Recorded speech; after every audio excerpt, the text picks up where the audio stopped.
Chapter 904. In the room, Madame Chin was teaching drunken ink embroidery. For the daughters of the noble families in the capital city, embroidery was a necessary skill. Most of them would embroider their wedding dresses with their own hands before they got married. Seeing Li Yi come in, she quickly hid the wedding dress. Li Yi didn't know what she was thinking. She actually looked at the wedding dress more secretively than the belly band. He had even seen her wearing the belly band several times, but she didn't even show him a wedding dress that wasn't embroidered. Madame Chin put their hands together and said, "You two, it's time to pick a day and set the date early. You can't keep dragging it on like this.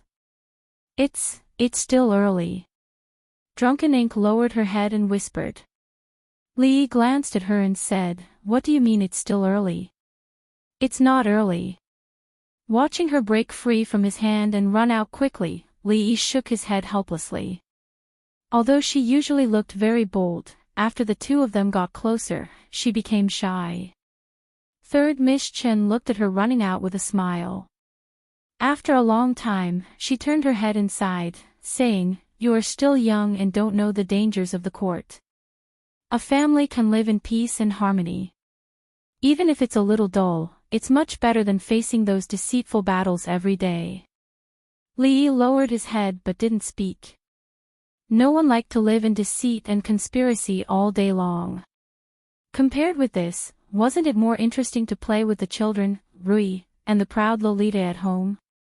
If you want stability, you must first endure turbulence. She looked outside the door. The two women were talking about something. She turned back and said, "I think Ruoqing is also thinking about you. Although Drunken Ink is here, you can't always ignore her. I can see that her heart is actually more bitter than anyone else. You can't let her down." "I know." Li Yi looked outside the door and nodded. "I won't." She looked at Li Yi, and a rare hint of resentment appeared on her face. "Your father was so devoted back then. In order to elope with your mother, he didn't even want the inheritance of his family. Why is it that when it comes to you, you just have to provoke so many debts of love?" An awkward expression appeared on Li Yi's face. Unable to refute, he could only remain silent.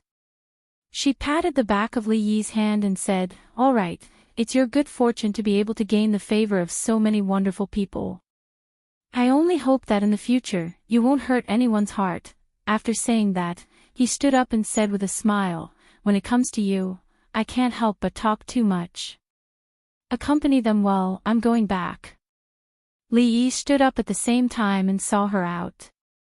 He watched as Qin Chong walked out of the tea house across the street. A servant girl of the Qin estate helped her into the carriage. Just as Qin Chong was about to get into the other carriage, Li Yi suddenly asked, "Is official Qin this free every day?" Qin Chong's hand, which had already lifted the curtain, lowered again. He countered with a question, "Could it be that officially plans to go to the princess and report me? I'm not the kind of person who would report on someone." Li Yi shook his head. "I just want to advise official Qin that you are an official of the imperial court. Every month, there will be a few days where you have to pretend to be working hard. Of course, other than this, I also have a small matter to remind official Qin." He slightly lowered his voice and said, "Stay as far away from the Chui clan as possible." A scornful expression appeared on Qin Chong's face. Just as he was about to speak, he heard the second half of Qin Chongqing's words and froze. He asked, "What do you mean?" "Official Qin will understand." Li Yi looked at him and said once more. Then he turned and walked back into the courtyard. Qin Chong was left standing there, his expression solemn. Thousands of thoughts had already flashed through his mind, and in the end, they all boiled down to a certain message. The Chui clan was probably going to change. When Li Yi walked back, Zui Mo walked out of the room and asked, "Has Madame Chen left?" "She's gone back." Li Yi walked over and put his arm around her slender waist. "She asked me to spend more time with you too." Who asked you to spend more time?" She looked frantically at Xing Shichen, who was sitting in the courtyard drinking tea, and hurriedly pushed him away. Then, she seemed to realize something. Looking at him, she asked uncertainly, "You too?" Li Yi turned and walked quickly in Xing Shichen's direction. "Lord Tseng, what do you think about that matter just now? I think that the king of Shu has no talent or virtue, and is indeed not suitable for the throne. Otherwise, the country that His Majesty and the courtiers have painstakingly stabilized would probably be destroyed in his hands." Xing Shichen thought for a moment and said, "Among the many princes, His Highness King Jin is an outstanding person, and his status is equally noble. However, King Jin is too young, and it is difficult for him to ascend to the throne. At present, apart from His Majesty, the only one who can govern the country well is the eldest princess. However, the eldest princess has already set a precedent by assisting the government." "It is really?" Li Yi looked at him in surprise and asked, "Is this what we were talking about just now?"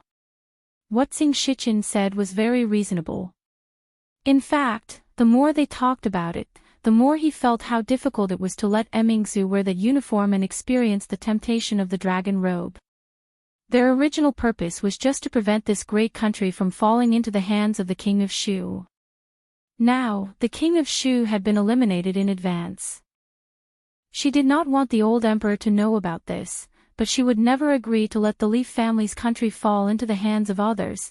In the pavilion in the middle of the lake, Her Highness nodded. "That's right. No matter what, this country cannot fall into the hands of the king of Shu." This pavilion had become a place where the two of them talked in secret more and more frequently. Because there was lake water everywhere and the sound of waves was mixed in, unless someone had clairvoyance and hearing, they would not be able to hear what they were talking about. He looked around. There seemed to be a flash of light in the trees by the shore of the lake and disappeared in an instant. Emingzu suddenly said, "King Ning has returned to Qing and prefecture." Li Yi looked back at her and asked, "It is already June. They should have returned long ago. What is so strange about this?" "It is because King Ning has returned that it is strange." Emingzi shook her head and said, "This time, only King Ning has returned and taken the military seal. It is enough to mobilize 2,000 soldiers. What can 2,000 soldiers do? It is enough to confiscate the ancestral home of the Cui family in Qing and prefecture. As for rebellion, I'm afraid it is far from enough." Li Mingzhu looked at the surface of the lake for a long time before turning around. A hint of confusion appeared on her face.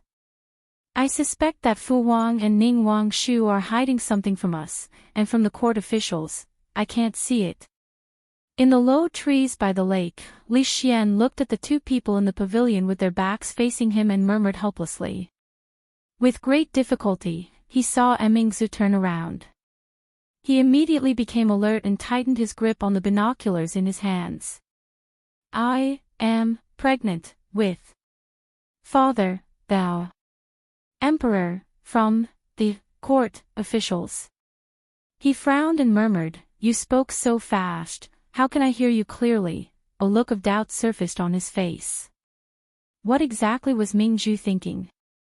She had hidden it from Uncle Huang and the court officials. She seemed to be at a loss. Clatter. As if realizing something, he sucked in a cold breath. Shock appeared on his face. The binoculars in his hands suddenly fell to the ground and he jumped out of the bushes. Li Yi and Emingzu raised their heads and saw Li Xian, who was wearing a garland made of tree branches and decorated with a few small flowers. Surprise appeared on their faces at the same time. Chapter 905. Today, Li Xian was dressed in dark clothes, and the wreath of branches on his head was particularly eye-catching. If he smeared some camouflage paint on his face, he would look even more like the real deal. I saw what you said just now." He ran all the way here, panting heavily, and the shock on his face had not faded. Li Yi did not know why he was dressed like this, and asked in surprise, "What did you see?" Li Xian pointed at the binoculars hanging around his neck, and Li Yi was even more confused. Li Xian looked at the two of them, and his eyes were filled with extreme surprise. I don't need to listen to what you're saying. I only need to look at your lips to know what you're saying. Li Yi looked at him, and his expression was slightly shocked. You've learned to read lips?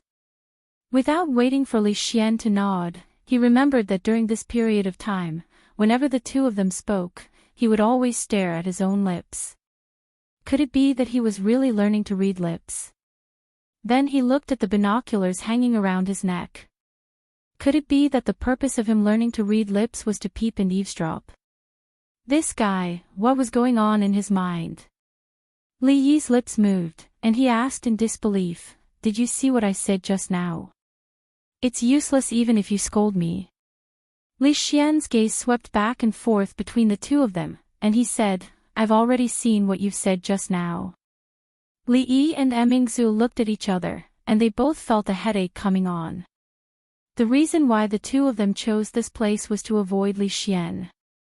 After all, with his character of wanting to see the world in chaos, if he knew about this matter, he might cause some trouble.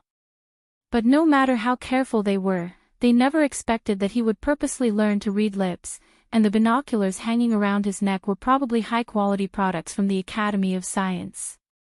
How could there be such a bored person in the world? This is really too disgraceful. A worried expression appeared on Li Xian's face. He looked at Mingzhu, and said with a pained expression, You are the princess, you too, how could you do such a thing? Looking at the extremely agitated Li Xian, Li Yi looked back at Mingzhu and said, Why don't we sink into the lake? Looks like we can't hide it anymore. Li Yi sighed, and looked at Mingzhu again, and asked, You or me? Li Mingzhu waved her hand and sat on a stone chair to the side. She looked at the calm lake and said, Speak. Li Yi nodded. He looked at Li Xian and asked again, What did you hear just now? You don't have to test me. Li Xian glanced at the two of them and said, If the imperial uncle, the court officials, and the entire world were to find out about this disgraceful and heinous act, the two of you would no longer have a place in the Jing kingdom. Li Yi shook his head. It seemed that he was really bored to a certain extent, and indeed learned to read lips. At this point, there was no need to test him anymore. Although the king of Shu has been chased to Shu province, and his reputation has been ruined, he is still the eldest son of the emperor. If something happens to his majesty, he will most likely make a comeback, and even ascend the throne. Li Yi looked at him, and said, The princes of his majesty have no talent or virtue. If the world falls into their hands, it will end in defeat sooner or later. We have come step by step to where we are today, and we can't let the court go back to its original path. Moreover, with the power in Mingzhu's hands, she will not have a good ending for any of the princes who succeed the throne. Hearing this, Li Xian's face darkened. How could he not understand this logic? Only Uncle Emperor was broad-minded enough to allow the eldest princess to rule the country, and hand over all the affairs of the country to her. Until now, most of the court officials had acquiesced to the eldest princess's existence. But if the new emperor succeeded the throne, he would definitely not allow these powers to be held in the hands of a princess. Even the Academy of Sciences would be out of his control. The precondition for their peace was that Uncle Huang was still in control of the country. Once he was gone, many people's fates would be turned upside down. However, although this was the truth, it had nothing to do with what they said. That was not the point. One was an unmarried princess, and the other was an important official with a family. The two of them were together secretly, and no one would find out, and everything would be fine. But now that Mingzhu was pregnant, they could not hide it for long. Once this matter was made public, it would become the biggest scandal in the royal family, and the two of them would be condemned by everyone. Even if they could keep their lives, they would no longer have a place in the Jing kingdom. Why are you so careless? Li Xian looked at them exasperatedly, and sighed, and said, Go to a place where no one knows you, and don't come back. Let me finish first. Li Yi looked at him calmly, and Li Xian looked at him, lowered his head, and said, "Go ahead." Actually, Prince Jin is the most suitable person to inherit His Majesty's position. Li Yi looked in the direction of the arithmetic school, and said slowly, "But he is too young, and can't take up the heavy responsibility, so, why are you saying this to me at this time?" "Shut up, let me finish." After Li Xian completely shut up, Li Yi said again, "So, we have to push Mingzu to that position." Li Xian was stunned, and looked at him in surprise, and asked, "Push to what position?" "His Majesty's position." Li Xian looked at him, and then looked at Mingzu, and rubbed his head, and waved his hand. "Wait a minute, I'm a little confused now, let me sort it out first." After a long time, he raised his head again, and asked, "Isn't Mingzu pregnant?" Her Royal Highness stood up abruptly, and her pretty face blushed. She looked at him and said angrily, "What nonsense are you talking about?" Li Xian said in a daze, "I clearly saw that you said you were pregnant. How long have you been learning to read lips?" Li Yi thought for a moment and suddenly asked. "Less than a month," Li Xian said after thinking for a moment. Li Yi looked straight at him, and asked, "You rushed over because you thought Mingzu was pregnant?" Li Xian nodded, and said confidently, "What else could it be?" "What you said just now, was it because of this?" Li Yi rubbed his forehead, and asked again. Li Xian was surprised, and said, "Could it be that Mingzu is not pregnant, and I'm seeing things?" After saying that, he suddenly had a look of realization, and looked straight at Li Yi. Wait, what did you say just now? What position should we push Mingzu to?" Li Yi sighed, and turned to look at Mingzu. "Why don't we just sink?" Chapter 906. Such an important matter. Li Xian's face was gloomy as he paced back and forth in the pavilion. Occasionally, he pointed at the two of them. Li Yi and Mingzu were both silent. Influenced by their traditional education and beliefs, this was the first time they had heard of this matter. It was indeed difficult for them to accept. "How dare you not tell me?" Li Xian slammed his palm on the stone table and asked angrily, "Such an important matter, how dare you hide it from me? Are you not treating me as one of your own?" The anger on his face only lasted for a moment before disappearing in the next moment. He clapped his hands and said with a face full of surprise, "Why didn't I think of this idea before?" To him, it would be best if he could maintain the current status quo. However, no matter who inherited the throne, with his identity and position, he would not have a good life in the capital. However, who was Mingzu? She had grown up with him, and the three heroes of the capital had gone through thick and thin together. It was as if they were wearing the same pants. Although it was the two of them who were wearing the same pants now, based on the current situation, if Mingzu could really sit on the throne, it would definitely be the best outcome. However, although she was also the child of the emperor, she was a woman. Would it be difficult for a woman to become the emperor? Thinking about it carefully, the dragon robe did not look good on her either. This matter is not certain yet. Let's not talk about it for now. Li Yi pressed on his shoulder to calm him down. He said, "You cannot tell anyone about what happened today, including His Majesty, your father, mother, the crown princess, and your brother Xin. Don't worry, I know the severity of this matter. Other than the three of us, I will not let a fourth person know." Li Xian nodded solemnly, then said, "Based on what you said, the biggest obstacle in front of us now is the Cui family. The Cui family has done such a rebellious thing, and they are still jumping around in the court all day long. It is really annoying to see. Should we go all out?" He turned his head to look. "I think this lake in the academy is not bad," although he didn't know from whom did Li Xian learn this unreliable idea of sinking into the lake. He was right about one thing. As long as the Cui family didn't fall, they wouldn't have peaceful days. This time, it was fine if they didn't make a move, but if they made a move, the Cui family wouldn't be able to make a comeback, once and for all. As for the secret between the two of them being known by him, it did not affect them much. Li Xian, who was born with a short brain, was muddle-headed on many things, but he had never messed up on a major matter. At least he knew that in the future, he wouldn't be like before, always causing trouble at the drop of a hat. He came out to wander around after learning half of lip reading and ended up making such a big mistake. However, this incident also reminded him that there were even perverts in this world who specialized in lip reading and hid in the dark with binoculars to peep at him. In the future, no matter what he did, it was better to be extra careful. After stepping into the house, all the messy thoughts in his mind disappeared.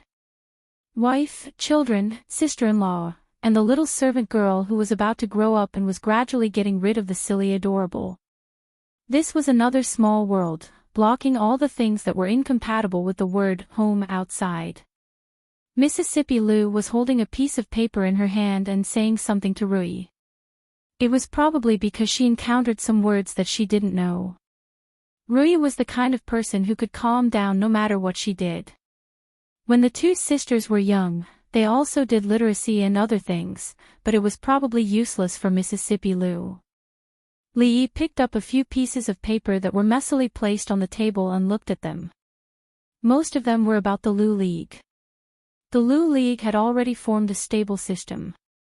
It was not an exaggeration to say that it was an organization. The elite disciples were all skilled in martial arts. They were famous martial arts masters on the master ranking list and the chivalry ranking list. As for other places, it was more of a relationship similar to a contract. There were many masters in the league and they had strong financial support. They took what they needed from the people in the martial arts world and cooperated with tacit understanding. It could be said that they had completely changed the current situation of the martial arts world. As the leader of the Lu League, Mississippi Lu's growth was amazing. Of course, this did not refer to a specific part of her body. Other than physical growth, there was also psychological growth. Thinking back to 3 years ago, the girl in white who was riding on a horse and holding a sword, and now the girl who frowned and bit her thumb, staring at the piece of paper in front of her seriously, were like two different people. There was another stack of papers on the table. Li Yi also flipped through them. They were all information about the Wu Kingdom. As the only country in the vicinity that had fallen into internal strife, although the imperial court of the Wu Kingdom was strong, there were too many rebels and traitors in the country. It could not be suppressed in a short time. The surrounding countries might have some other ideas besides watching them make a fool of themselves. Seeing him walk in, Rui seemed to have seen her savior. She hurriedly said, my husband is back. Quickly help Rui take a look at what's written on this. I've been having a headache these past few days. The reason why Rui had a headache was that Mississippi Lu would ask her whenever she encountered something that she did not understand. In fact, Rui only recognized a few more words than her. When it came to the meaning of poems and articles, she would also have a headache. As for why Mississippi Lu did not ask him directly, Li Yi also felt strange. After Rui spoke, Mississippi Lu reluctantly handed the paper to him. Li Yi glanced at it and knew the reason why Mississippi Lu had a headache. This was something similar to the Imperial Court spy report. The words and sentences were not like ordinary letters. It was very official and difficult to understand. It was normal for people like Mississippi Lu, who were still in the stage of literacy, to not understand it. Li Yi looked at it and said, "It says that Princess Duanrong of the Wu Kingdom joined forces with a traitor and conquered 2 provinces of the Wu Kingdom in a row. She was captured alive by the Imperial Court and will be executed in a few days." What? Mississippi Lu's expression changed dramatically. Of course it's a lie. Li Yi put the paper aside and said, "It's true that they conquered 2 provinces. They have a lot of soldiers under their command. They used to be in the military camp and have good strength. Now they are in a stalemate with the Imperial Court of the Wu Kingdom. Nothing will happen in a short time." Mississippi Lu took a deep breath, and her chest rose and fell a few times. She looked at him and said, "Come here, I'll show you something good." Did she think he was stupid? If he went with her now, nothing good would come out of it. Li Yi took Li Duan from Rui's arms. After such a long time of guidance, the 8-month-old little guy could make clearer father and mother. Of course, he still called Xiao Nyang more often. Rui sat down beside him and said softly, I went to see Sister Zumo today. Li Yi turned to look at her. I've already talked to Sister Zumo. She said that after a few days, she will move in with us. Li Yi looked at her in surprise. She agreed. Rui looked at him in confusion and asked, why not? Li Yi suddenly doubted the meaning of life. He nagged her about this matter every day. All his efforts were not as good as a word from Rui. This was a bit too hurtful. When he walked out of the door gloomily, he met a little maid who came in. She looked up at him and said, Young master, second miss asked you to go to her room. She has a question to ask you.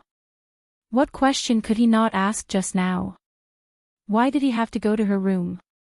Walking to Mississippi Lu's room on the other side, the door was open. Li knocked on the door and stepped in. Mississippi Lu sat at the table, looked up, and said, Close the door. Li closed the door, then turned his head and asked in confusion, What's the problem? Why close the door? Chapter 907. At the door of Mississippi Lu's room, Xiaohuan leaned against a pillar while munching on melon seeds. She carefully listened to the movements inside the room. Inside the room, Li Yi was thrown onto the bed. He covered his buttocks and glared at Mississippi Lu angrily. He said he had a question for her. He was just curious why she closed the door. It turned out that she was going to beat him up. What a heartless fellow. To think that he was so kind and considerate of her. Li Yi looked at her warily and threatened, If you continue to act like this, I won't accompany you to the Wu Kingdom. What did you say? Mississippi Lu was stunned. Her hand that was about to fall stopped in the air. She asked, What did you say just now? Say it again. I was thinking of accompanying you to the Wu Kingdom after I'm done with my work. Now, I need to think about it. His original intention was not to go to the Wu Kingdom. Counting the days, Lin Wanru should have reached the Qi Kingdom by now. The business there was about to start. In this year, the situation in the fringe had also changed greatly. Every once in a while, there would be news. He had to go and take a look. Since Mississippi Lu was so concerned about her precious disciple, he might have to make a trip to the Wu Kingdom. Of course, before leaving the capital, he had to solve all the remaining problems. To the Wu Kingdom. Mississippi Lu's beautiful eyes lit up. She asked, When? I was thinking of a month or 2. Li Yi shook his head and said, But now. I'm not going. You. Mississippi Lu's face was filled with anger. The slender hand that was about to fall fiercely stopped in mid-air fell again. But this time, it was with a gentle force. A faint smile appeared on her face. She asked with concern, Does it still hurt? Li Yi did not have the chance to enjoy Mississippi Lu's gentle massage. He jumped up from the bed and ran out of the door at an unbelievable speed. As he ran out, he grabbed Xiao Huan's melon seeds. He ate them while thinking. So gentle, so gentle. Mississippi Lu is crazy. She's really crazy, miss. When are we moving over? Miss, do you want me to help you pack? Miss, if we move over, what about Sister Ruoqing? Since elder Sister Ruoqing is going there, Xiao Zhu will also go there, right?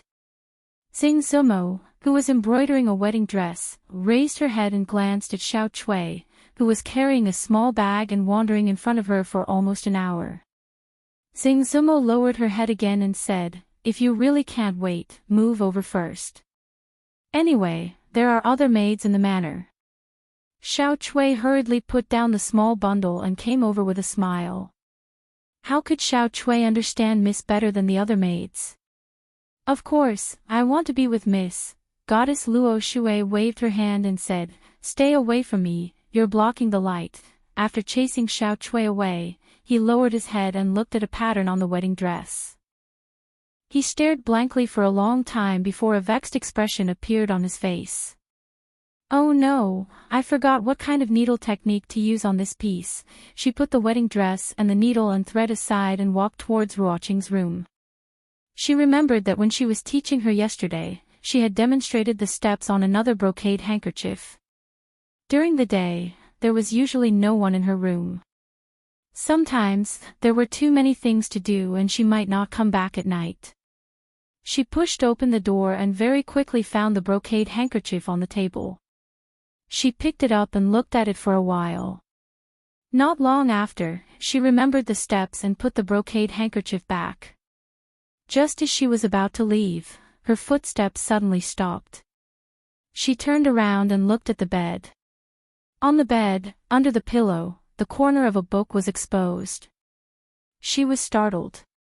This was the booklet that was pressed under the pillow by elder sister Ruoqing. For her to hide it like this, it must be something very important or private. Even if the two of them were very close, it would not be good to take it out and look at it when she was not around. She shook her head and walked in the direction of the door. When she walked to the door, her footsteps stopped again and she looked back at the bedside. How about just taking a look? She looked left and right, closed the door like a thief, and returned to the bedside. She carefully took out the booklet under the pillow. There were no words on the cover. She carefully flipped to the next page. The first year of Jing He, the first day of the 7th month. It was indeed elder sister Ruoqing's diary. She knew that Ruoqing had the habit of writing diaries since she was young. Although she did not write every day, she had accumulated a few thick books. At that time, she actually wanted to peek at elder sister Ruoqing's little secrets. However, Ruoqing hid it very well. After a few unsuccessful attempts, she gave up. At this moment, although she was a little frightened, she was actually a little excited that her wish had been fulfilled. Her gaze quickly moved up. The first year of Jing He, the first day of the 7th month. What happened in that year's 7th month? That sour scholar wrote a love poem for her and was chased out of the jade courtyard by her mother. This matter was actually written in by her. The matter of him secretly eating osmanthus cake. So it was at that time that she was discovered, poem from beyond the heavens. What nameless scholar? It was clearly that annoying fellow. Mid-Autumn Festival, the matter on the night of the Mid-Autumn Festival, that fellow. She slowly flipped through the pages, and a smile appeared on her pretty face. These were all things that they had experienced together in the past. Now that she recalled it, those memories and feelings from that time would surge out from her mind. She murmured a few words. That annoying fellow, why is he everywhere? Even elder sister Ruoqing's diary. She lowered her head and continued to flip through the pages. As the pages turned, the smile on her face gradually froze and dissipated. Then, it became a little pale, and a deep sense of loss and confusion began to appear in her eyes. Wan Ruoqing walked into the courtyard and saw Xiao Chui sitting alone in the courtyard. She looked around and asked, "Xiao Chui, where is Zuinmo?" Xiao Chui was holding a triangular prism in her hand. After watching the sunlight pass through it, it became colorful.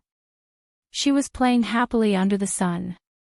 Hearing Wan Ruoqing's voice, she put down the thing in her hand and stood up. She said, "Elder sister Ruoqing is back. Miss was here just now." She should have returned to her room now. She looked back and saw Sing Zuinmo walking out of a room. She walked over and said, "Miss, elder sister Ruoqing is back." Wan Ruoqing walked over and said with a smile, "The fish he sent yesterday is said to be a tribute from the palace. It's a river fish without many bones. He was worried that they wouldn't know how to cook it, so he told me how to cook it. It's been hot these days. Although it's frozen, it's better to eat it as soon as possible. Lee is so good to Mississippi. He sends fish every few days." The tribute from the palace is really much more delicious than the ones in the market. Xiao Chui said with a smile. Seeing Xiao Zhu holding her treasure and looking it up and down, she immediately trotted over and said anxiously, "This is a gift from Li." Xiao Zhu curled her lips and walked around the stone table with her. "So what if he gave it to you? Can't I play with it?" Xiao Chui said with dissatisfaction, "Li gave it to me first. I haven't let you play with it yet. You are robbing me." Xiao Zhu stopped and looked at her. "Are we still good sisters? Just let me play with it." Xiao Chui also stopped and hesitated. After a moment, she said, "Okay, but after you play with it, you have to give it back to me." Wan Ruoqing looked at the door of her room and then at her. She asked in confusion, "Why did you come out of my room?" Xing Zumo smiled and said, "I'm stupid. I forgot the needle technique you taught me yesterday, so I went in and looked at it again. It's okay. If you forget, I will teach you again. A woman only gets married once in her life. The wedding dress must be embroidered well. You can't be careless." She smiled and said, "Wait a moment. I will go to the room to get the needle and thread." Xing Zumo nodded and walked to the stone table in a daze. Beside her, Xiao Chui looked at Xiao Zhu who was playing with the prism under the sun. She couldn't help but laugh. "Stupid. You don't even know how to do such a simple thing. I will teach you." She looked at the two girls who were laughing and scolding each other, then looked at Wan Ruoqing who walked into the room. She felt that the wedding dress in her hand was a bit dazzling. Chapter 908. Sister Ruoqing's fish is so delicious. Xiao Chui put a mouthful of fish into her mouth and couldn't help but exclaim. Unlike her mistress, she didn't really like eating fish, but she always made an exception with Sister Ruoqing. If there was someone in this world who could cook as good as Li, it would definitely be Sister Ruoqing. Xiao Zhu pinched her face and said, "You're the one who can eat the most. You can have the leftovers later." Looking at the two girls playing, Wan Ruoqing smiled and turned to look at Xing Zumo, who was holding a pair of chopsticks in her hand and stupidly putting the fish into her mouth but not chewing. She asked in confusion, "Zumo, what's wrong? Is today's food not to your taste?" Xing Zumo came back to her senses and shook her head. "No, I just don't feel well." Wan Ruoqing put down her chopsticks and touched her forehead. She looked at her and shook her head. "It's not hot, but you don't look well. I'll go find a doctor." "No need, I'm just a bit tired. I'll be fine after eating and resting."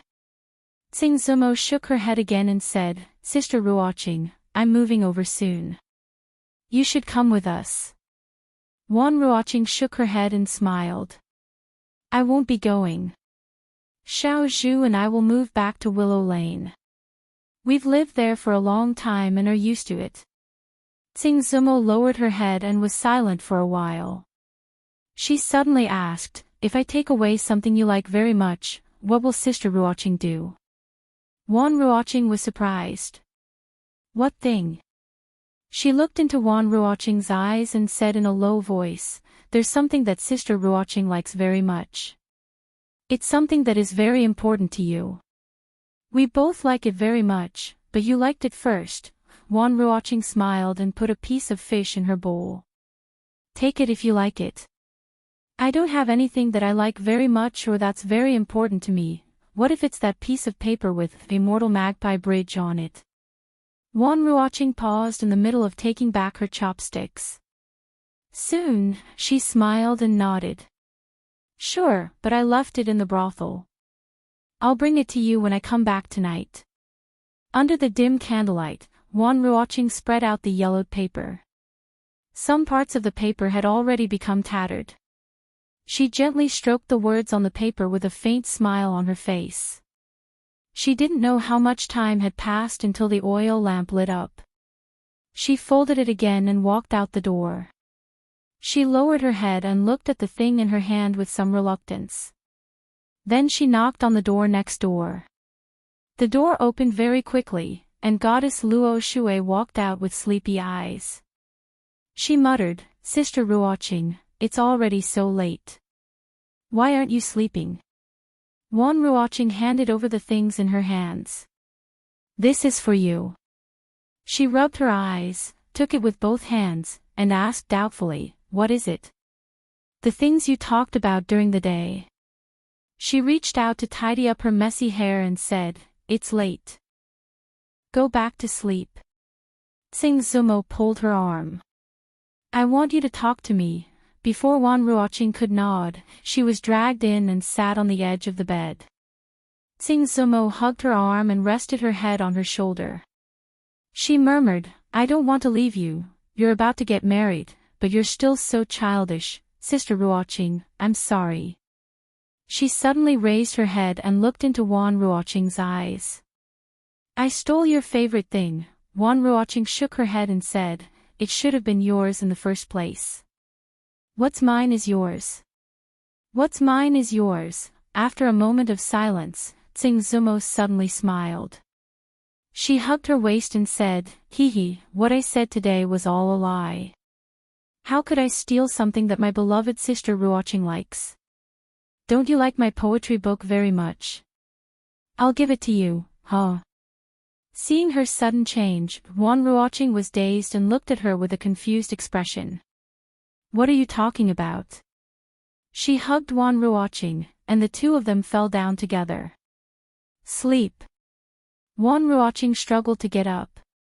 "I'm going back to my room." She flipped over like a spoiled child and pressed Wan Ruoqing under her body. "No, I want to sleep with you in my arms tonight, and in the future, you're about to get married." "How can you? I don't care. I want in the future. I want forever." All right, all right. If you say forever, then forever," Wan Ruoqing said helplessly. Then, her body stiffened. She blushed and whispered, "Sleep, sleep. Don't touch." Goddess Luo Shui grabbed her hand and put it on a soft spot on her body. She murmured, "Now we're even." Li looked at Mississippi Lu, who was behind him, helplessly and said, "Don't follow me. I've said it 10 times. When things in the capital are settled, I'll go with you." "Why are you in such a hurry?" Mississippi Lu asked lightly. "What else do you have to deal with?" "The Chui family. If the Chui family doesn't fall, how can we leave in peace? It's not like you don't know what happened a while ago. This kind of person is insane and has no bottom line. He can do anything. You don't want the people and things related to us in the capital to be targeted by the Chui family after we leave, right?" Mississippi Lu didn't ask him again this time. She turned around and walked outside. Li Yi was stunned for a moment and asked, "Where are you going?" Mississippi Lu replied lightly, "I'll help you." Li Yi grabbed Mississippi Lu's arm and pulled her back. He regretted telling her about it earlier. Fong stood not far away and watched the joke.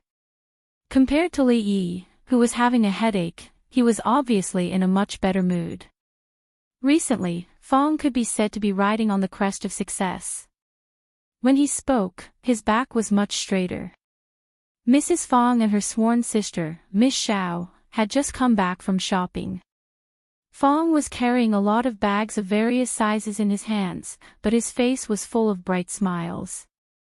Mississippi Lu stopped and asked, "Do you feel that Uncle Fong is different from before?" Li Yi was surprised and asked, "What's the difference?" Mississippi Lu thought for a moment and said, "In the past, when he was with Mrs. Fong, he always looked sad. Recently, he has been smiling more and more." Li Yi sighed and said, "People are in high spirits when they encounter happy events. Let him be happy. I just learned 2 words yesterday, and they seem to say that you can't be too happy." Mississippi Lu looked at him and said, "When things reach an extreme, they will go in the opposite direction. Extreme joy begets." "What is it again?" "Extreme joy begets sorrow." Mississippi Lu glanced at him and said, "You don't need to remind me. I can also think of it." A strong man came from the front and greeted the two of them. "Young master, second Mississippi." Lee nodded and asked, "It's old Sue. Didn't you go to Ching and Mansion to pick up mother-in-law?" "Where is mother-in-law?" Old Sue sighed and said, "As soon as I came to the capital, I was dragged to the streets by my mother-in-law. I didn't bring any money with me, so I came back to get some." Lee waved his hand and said, "Go quickly. Remember to bring more." The strong man laughed and greeted the two people who were walking toward him. "Hello, sister-in-law." "Hello, Miss Hong." After saying that, he realized that something was not quite right. His eyes stared straight at the young girl beside Mrs. Fong. Mrs. Fong looked at him and asked with a puzzled expression, "Do you know my sister?" "I don't know her." "Sister-in-law, you go ahead. I have something to do, so I'll go back first." Old Sue shook his head with a firm expression and strode forward. Mrs. Fong turned around, looked at him, and shouted, "Stop right there." Crash! The strong man stopped in his tracks. Fong's face turned pale, and the big and small bags in his hands fell to the ground. "What's wrong with him?" Mississippi Lou looked at Li Yi and asked in confusion. Li Yi pressed one hand on his forehead and sighed. He said, "He's too happy. Extreme joy begets sorrow." Chapter 909. "Tell me, do you know the younger sister of the Shao family?" Mrs. Fong looked at Old Sue and asked with an aggressive gaze. Old Sue secretly glanced at Fong. Cold sweat broke out on his forehead. He trembled and said, I. Mrs. Fong put her hands on her hips and said angrily, "You what? Tell me." Fong sighed. As soon as he took a step forward, he heard a sigh. The woman next to Mrs. Fong sighed and said, "Cousin, don't worry. I won't cause any trouble for your family. I'll go back in a few days." As soon as he finished speaking, everyone present was dumbfounded. Old Fong pursed his lips in confusion, while Old Sue stood rooted to the ground in a daze. Mrs. Fong was the first to react. She pointed at Old Sue and asked the woman, "Sister, is he the distant cousin you mentioned?" The woman nodded and said, "If it weren't for the disaster in my hometown, Mrs. Fong was already furious. She pointed at Old Sue and scolded, "You heartless man. You forgot your poorer relatives when you got rich. Sister, you'll stay with us from now on. We won't trouble this heartless guy." No matter how stupid Old Sue was, he still reacted at this moment. He smiled apologetically and said, "Sister-in-law, what are you talking about? Didn't I go to Qing and Prefecture recently? I just missed Little Hong. Since I'm back, I naturally can't trouble you anymore." Mrs. Fong ignored her. She took her arm and said, "Let's go, sister. Ignore them. Let's go back and try on the new clothes." After saying that, she glanced at Fong and stopped in her tracks. She asked, "Why are you sweating so much?" Fong wiped the sweat off his forehead and looked up. He sighed and said, "The sun is so hot today. My eyes are sweating." Mississippi Lou looked away and said in surprise, "I've been in the village for so many years. Why haven't I heard that Old Sue has any distant cousins?" Li Yi glanced at her and said, "If he says he does, then he does. Why are you worrying about him?" Mississippi Lou turned to look at him. Her expression did not change, but her grip on her sword tightened. Li Yi touched his forehead. I have to think carefully. When are we going to the Wu Kingdom to visit my martial nephew?" Her chest heaved a few times, and a moment later, a forced smile appeared on her face. "I'm going to the League to train the newbies. I'll be back later." The reason why the martial arts practitioners who joined the Lu League improved so quickly was that there were many masters in the league. After accumulating enough points, they could exchange for pointers from these masters. Of course, if these masters were in a good mood, they would also train the newcomers for free. Mississippi Lou was obviously in a bad mood. Although she did not know the reason, the newcomers in the league must be careful. When he was about to go out, a servant of the Li family came to report that Lord Liu of the Ministry of Justice had come to visit. Liu Yi had been investigating an important case recently, and he must have made some progress. He gave up the idea of going out, poured 2 cups of tea, and sat down in the hall. Lord Li, after Liu Yi came in, he first cupped his hands and bowed to him. At Li Yi's signal, he sat across from him. Li Yi raised his teacup and asked, "Has there been progress on that case?" Liu Yi nodded. "I've had people follow Qin Yu for the past few days." Lord Li's guess is correct. There is indeed something wrong with the Qin family. What did you find out? Outside the capital, a manor owned by the Qin family under Qin Yan's name. There are some problems. Liu Yi's eyes were sharp. The manor is heavily guarded. Even the masters of the Secret Service can't sneak in. It doesn't look like a private garden for recreation at all. Usually, the people who enter and leave the manor are the nobles of the capital. The more it is so, the more suspicious it is. Li Yi was surprised. Even the masters of the Secret Service can't sneak in. Although there were no masters of the Grand Master level in the Secret Service, there were many guests who were only a step away from the Grand Master level. If even the masters of the Secret Service couldn't sneak in, it could be seen how heavily guarded the manor was. In the entire capital, perhaps only the Imperial Palace and the Department of Heavenly Punishment could compare. Liu Yi shook his head. He thought of something and said, "In the process of investigating Qin Yu, I discovered some suspicious points." What suspicious points? Liu Yi thought for a moment.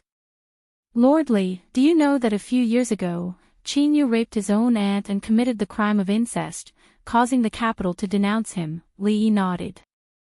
"I heard that the woman he raped couldn't bear the humiliation and committed suicide. Later on, the Qin family suppressed the matter. Even though Prime Minister Qin is the current Minister of the Right, he has no way of influencing the people. How could the Qin family suppress the matter?" Liu Yi shook his head and said, "In this matter, the Cui family used the power of the King of Shu and countless dignitaries in the capital to suppress this rebellious matter. Even the Empress in the palace contributed a lot." Li Yi knew that Liu Yi would not bring up this matter for no reason, so he waited for him to continue. "The woman he raped was named Lin Lian. Before entering the Qin family, she was a slightly famous actress in the capital. Later on, she caught the eye of Prime Minister Qin's 5th son, Qin He. Not long after he took her in as a concubine, that incident happened. Lin Lian is actually not the girl's real name. She was just a disciple of a performer with the surname Lin in the capital. She changed her surname after she became her master. That Lin Lian passed away a long time ago, and the disciples she took in her lifetime all had different experiences. That Miss Lin Lian is the oldest of her disciples and has inherited her acting skills. Her youngest disciple has completely inherited her skills in the art of the zither and has even surpassed her. She is extremely famous in the capital." Li Yi sighed and said, "Her youngest disciple, the girl with outstanding skills on the guqin, her stage name is Lin Shuangshuang, right?"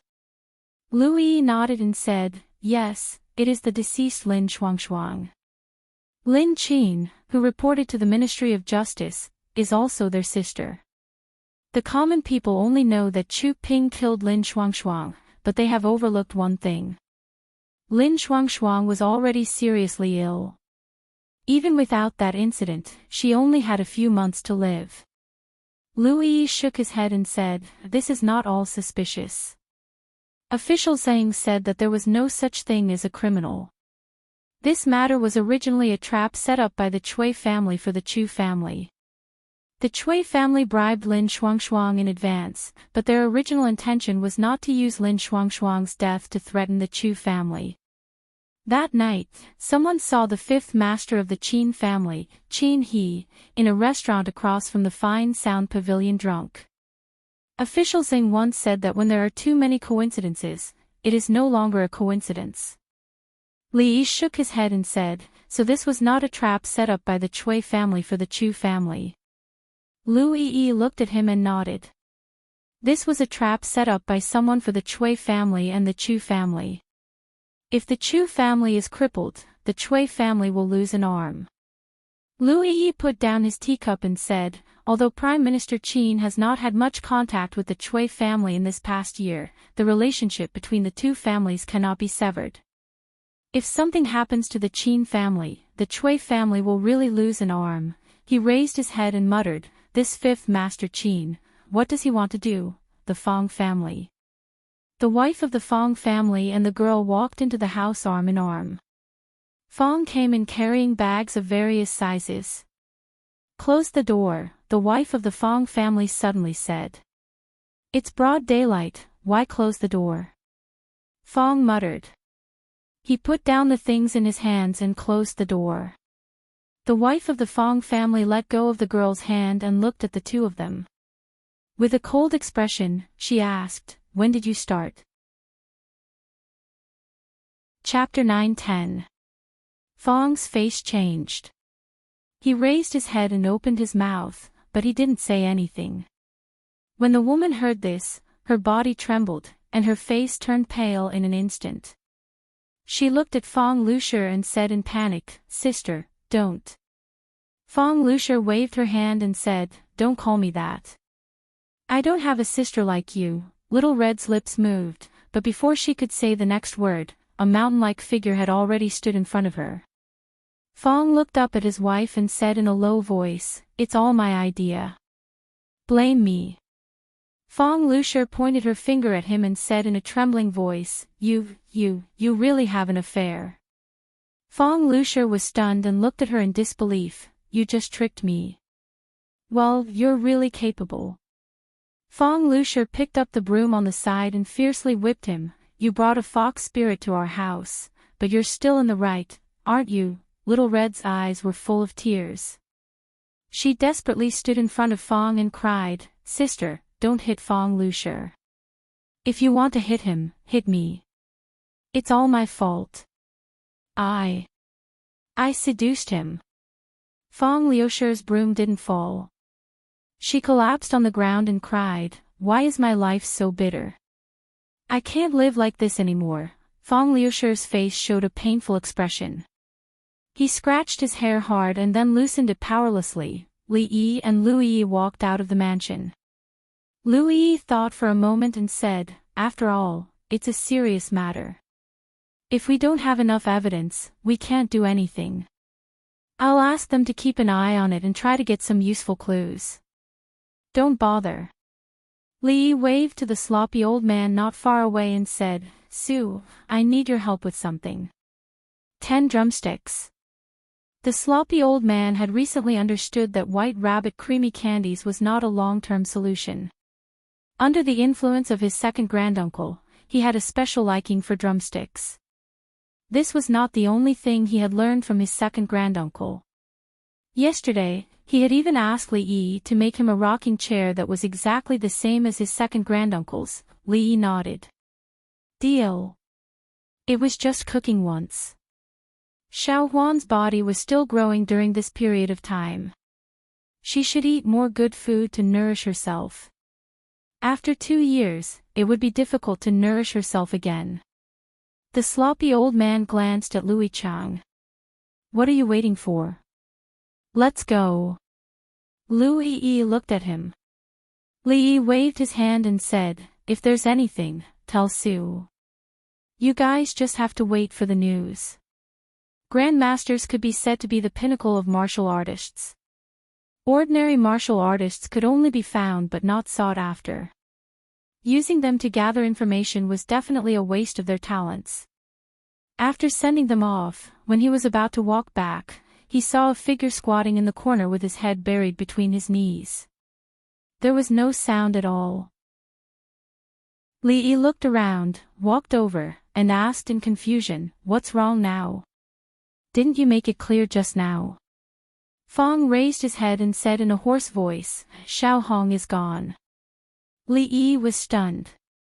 He looked at him and asked tentatively, "Your wife knows?" Fong nodded. Li Yi squatted down beside him and wanted to say some comforting words. When the words were about to come out, they only turned into a sigh. "Don't be anxious about this kind of thing. Let's take it slow." Fong raised his head and looked at him with burning eyes. He asked, "Young master, am I too much of a jerk?"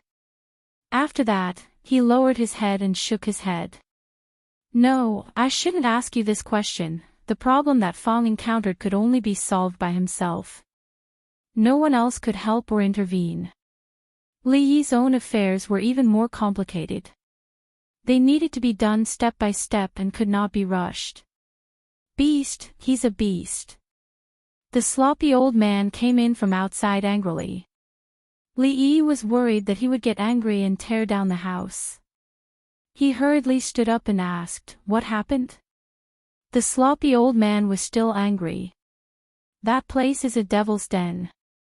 I've lived for a long time, but I've never seen such a crazy person. The owner of that place should be killed by 1,000 cuts. If it weren't for Lu's repeated orders yesterday, I would have massacred that devil's den." Lu Yi followed behind and said in a low voice, "Your Excellency, it's almost certain that those missing women are related to the Qin family. The previous Ping family should have set up a trap for Chu Ping. That place is the root of evil." Li Yi looked at him. "That place and the Ping family," Lu Yi gritted his teeth. "It's the same place. I've already sent people to the Secret Intelligence Office to send more people. There's no time to lose. We need to act immediately." Lu Yi said a few words in a hurry. Someone from the Secret Intelligence Office came to report and left in a hurry. After the sloppy old man sat down, he gulped down a few mouthfuls of tea and recounted everything he had seen last night. The women tied up in the room were obviously different from the prostitutes outside. They no longer knew how to resist. Their eyes were empty and vacant, and they could only be manipulated. When the sloppy old man said this, he crushed 3 cups and smashed a wooden table. Li Yi had taken away the precious purple clay teapot in time to avoid this disaster. He shook his head and said, "The Secret Intelligence Office has already mobilized all their forces. Calm down and wait for the news." As soon as he finished speaking, Fong walked in from outside in a daze. He looked at Li Yi and said in a daze, "Young master, Little Red is missing." Li Yi said in surprise, "Missing? She didn't return to the Jade Courtyard." Fong shook his head and said, "No, I asked the madam. She said that Little Red hasn't returned since she left last time." Li Yi thought for a moment and asked again, "What about Drunken Ink?" Fong looked anxious. "I went there too. Little Chui said she didn't go there either. She didn't go back last night. She didn't bring any money with her. She doesn't know anyone in the capital. Where could she go? Don't worry." Li Yi said as he walked out of the door, "Think about it first. Where else could she have gone? I'll ask the brothel and the government to inquire about the news." Outside the door, Fong Liusher's face was pale and her expression was extremely remorseful. Seeing Fong come out, she went to greet him and wanted to say something. But Fong just glanced at her and left in a hurry. In the Qin family, Qin Yan looked at his son who walked in from outside and asked with a sullen face, "You didn't return last night. What did you do?" "I went to find a friend to drink." "Qin, you look drunk." He shook his head and said, "If there's nothing else, I'll go back to my room first.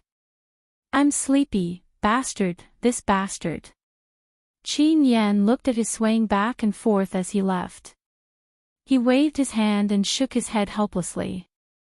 "Has everything been taken care of?"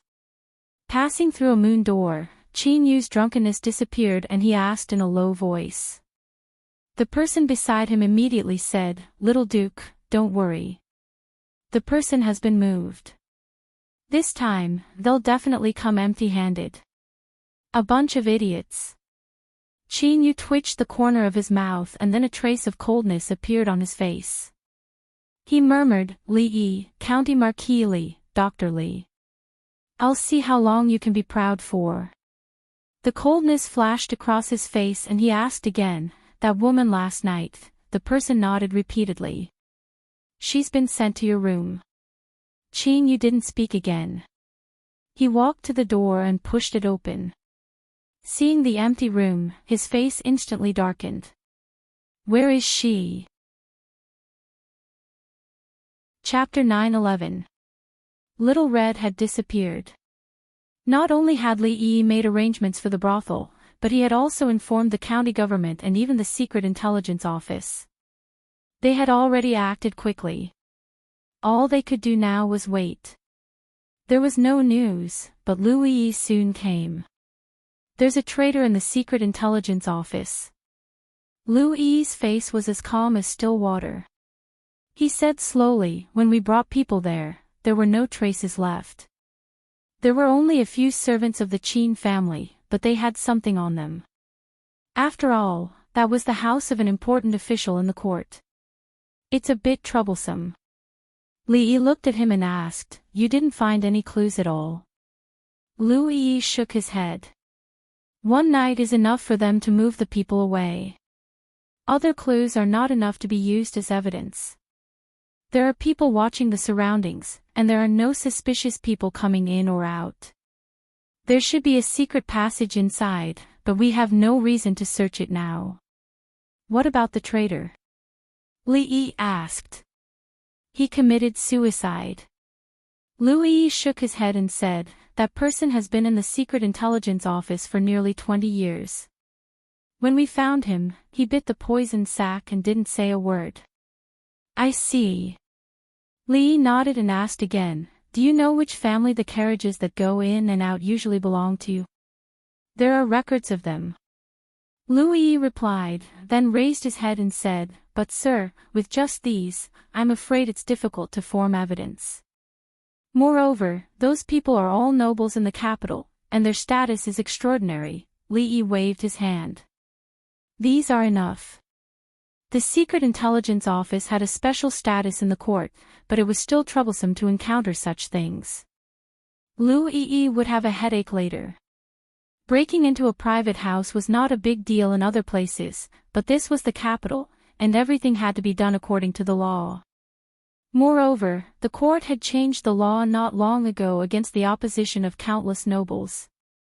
If the court protected the secret intelligence office breaking into an official's house, it would undoubtedly be contradictory. It would give those people a reason, and maybe something more serious would happen.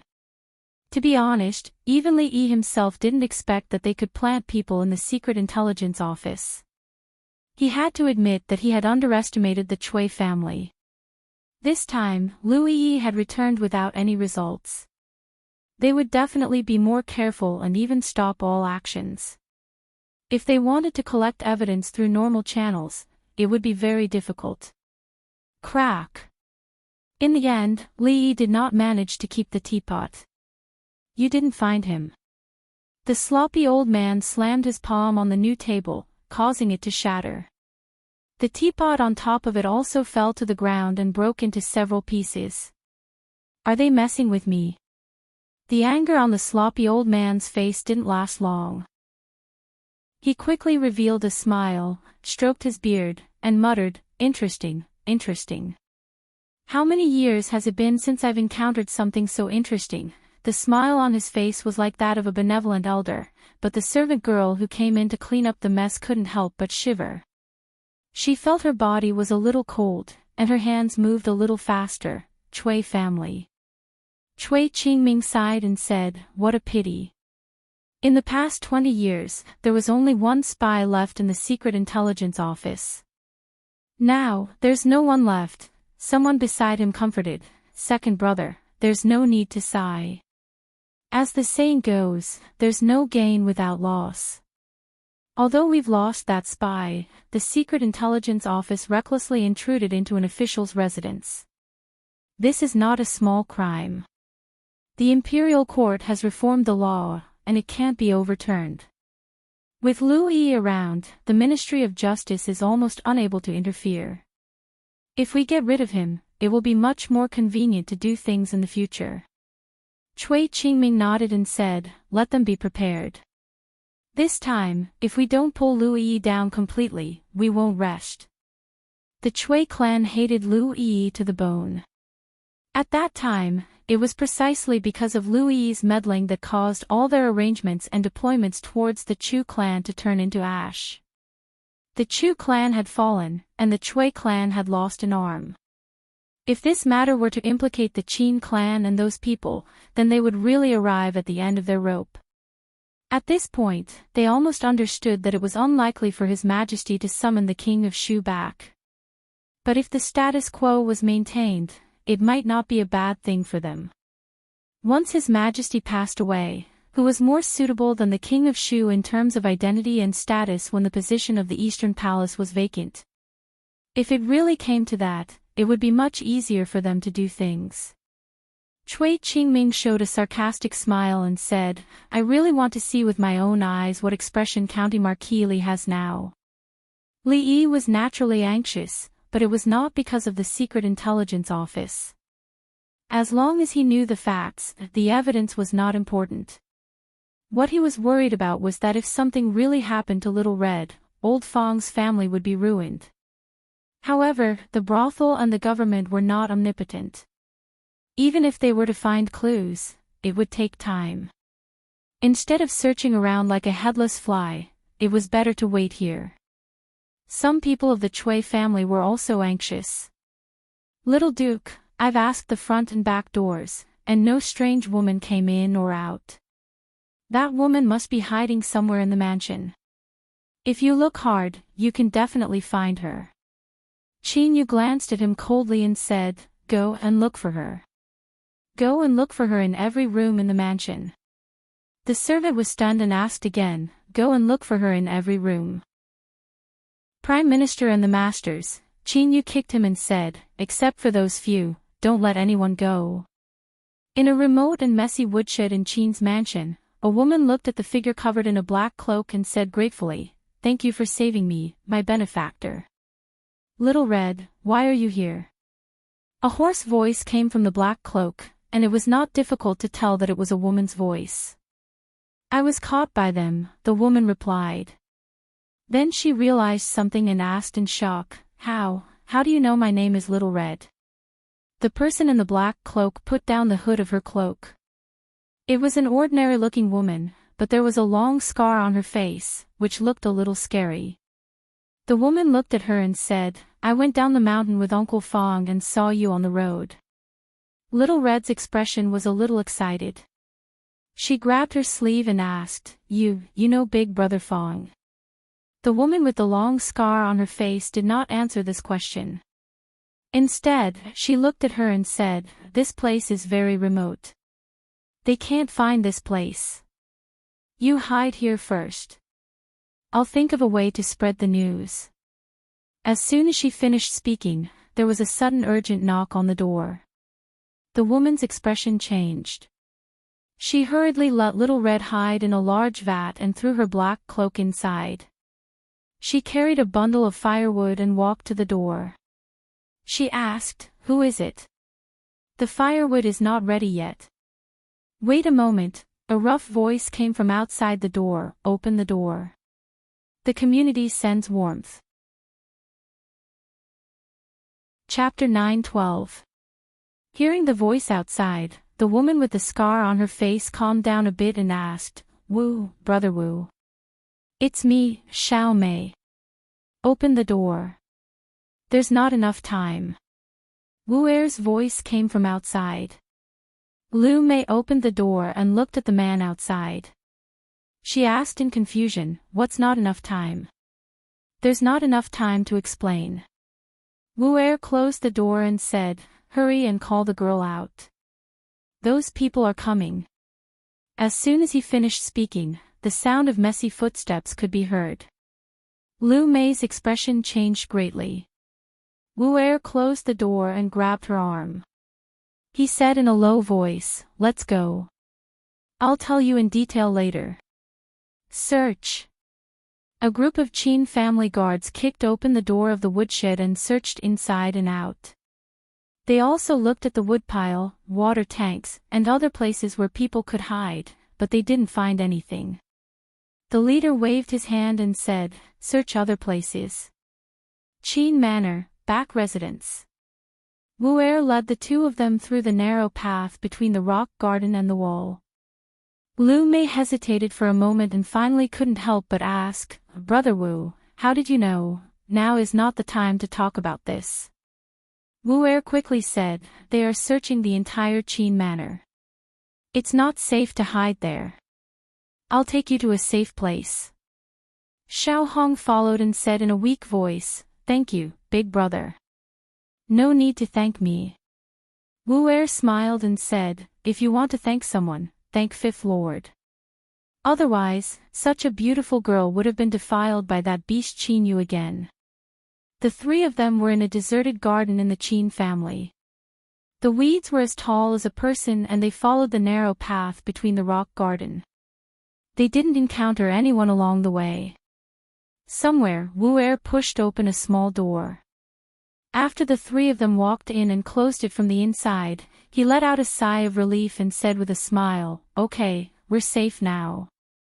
The small door was clearly the back door of a house. Wu-Er took the two of them to the front yard. A middle-aged man was already standing there waiting. Wu-Er walked over and said with a smile, "Fifth Lord, I've brought the girl." Fifth Lord nodded and looked at the girl. "I'm afraid it's not easy to send you out from here. Do you have any family in the capital?" Xiao Hong thought for a moment and was about to speak.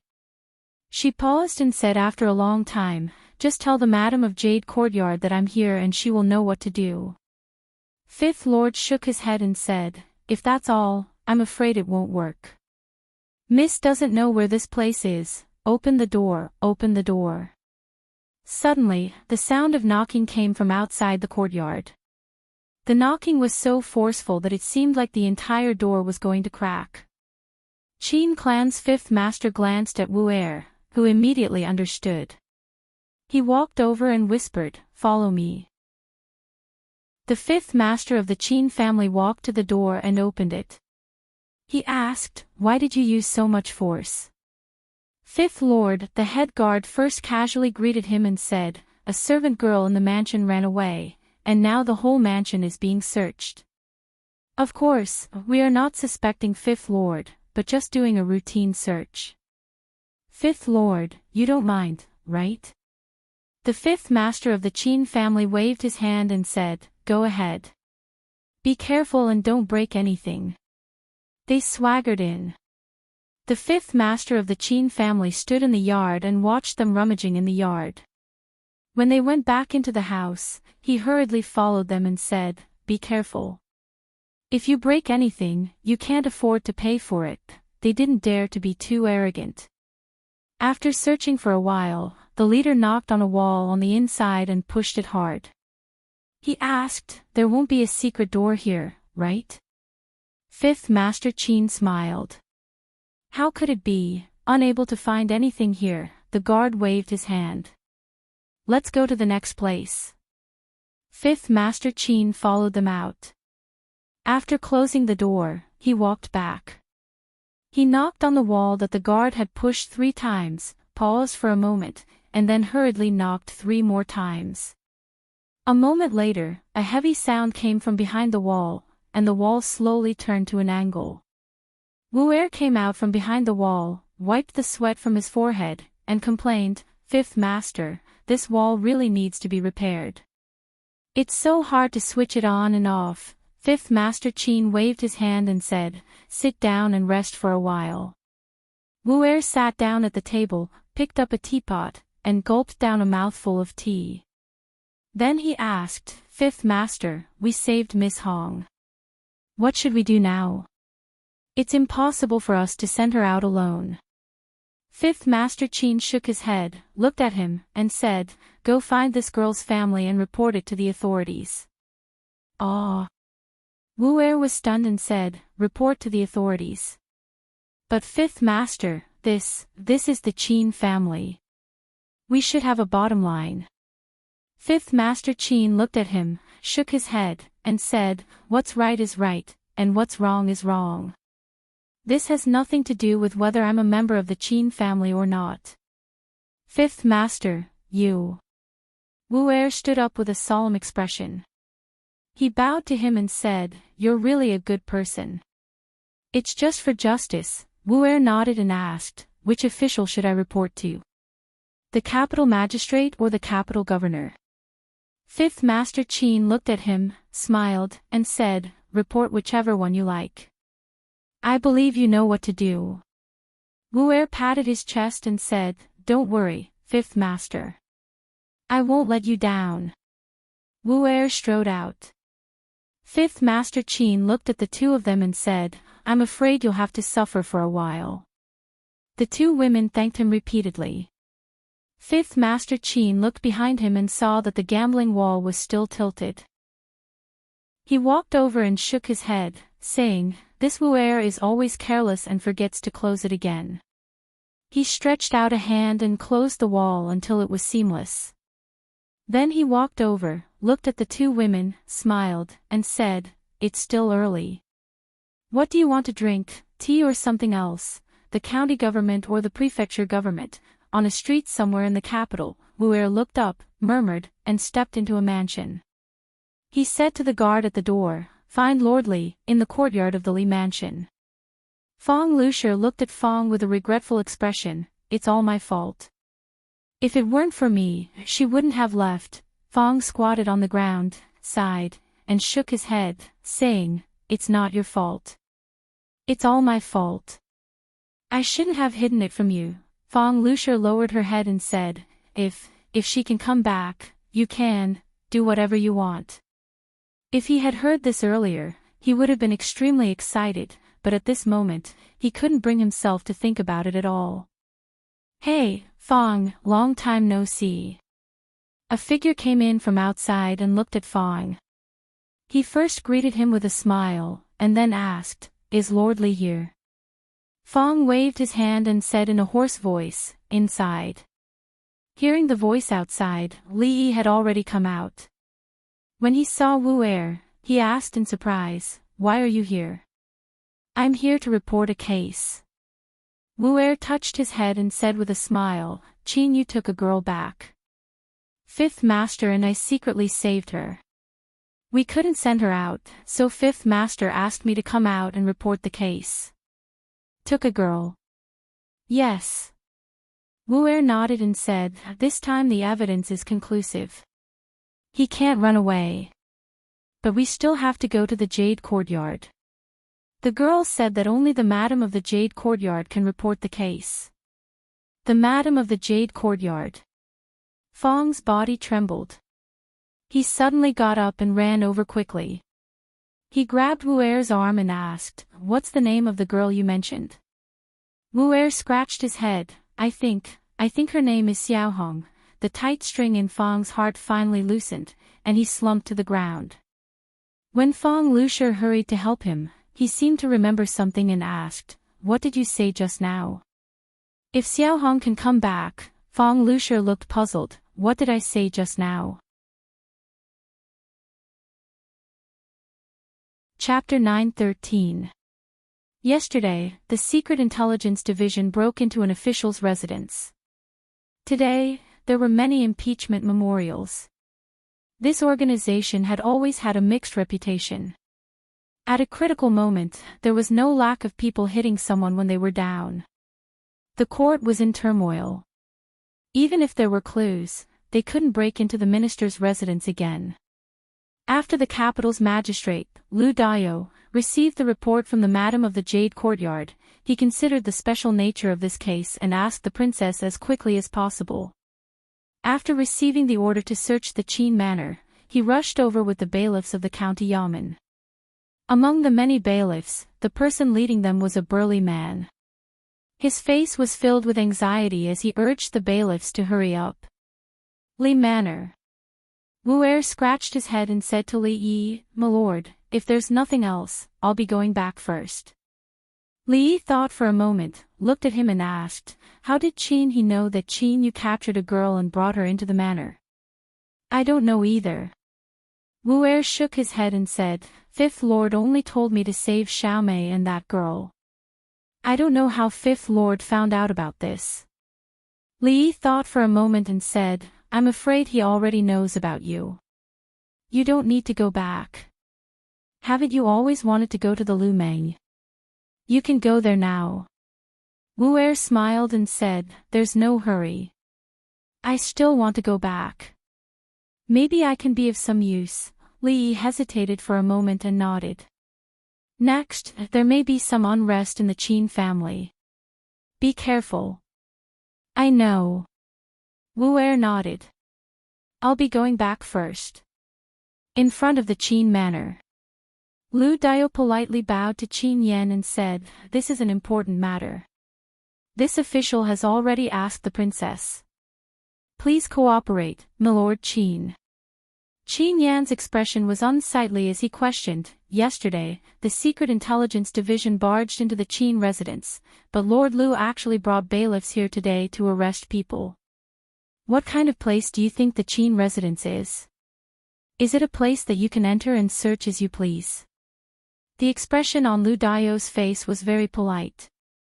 He said again, There are witnesses who saw that after the young lady was kidnapped, she entered the backyard of Qin Manor. It's not that I don't believe you, Lord Qin, but this case is really too important. It's also related to another big case that even His Majesty is very concerned about. I really have no choice but to do this, let them search. Qin Yan wanted to say something else, but an elderly voice came from behind him. Qin Xiang waved his hand. There was no joy or anger on his face. Since it wasn't done by the Qin family, what harm is there in searching? But, if we let them enter, where would the face of my Qin family be? He retorted. Seeing that Qin Xiang's face was still expressionless, he gloomily looked at Lu Dio and said, Lord Lu, this official can let you in. If you can find that woman in my Qin residence today, I, Qin Yan, have nothing to say. If you can't find her, then tomorrow in court, Lord Lu will have already prepared an excuse. Thank you, Lord Qin. Lu Dio cupped his hands and turned his head to order, This is the Qin residence. You can search, but do not act rashly. Under the lead of the large man, more than 10 bailiffs filed in. Trash, how could there not be? Could it be that she can grow wings and fly out of the residence?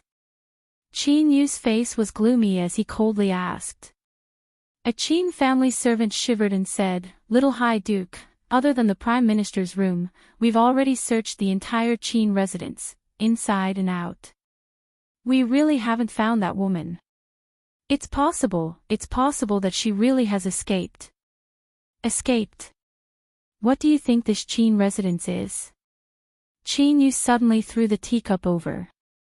The servant let the teacup hit his head and didn't dare to dodge. He didn't even dare to wipe the blood that flowed down. At this time, another person ran in from outside in a panic and said in panic, Little High Duke, it's bad. The government has come to the Qin residence to search.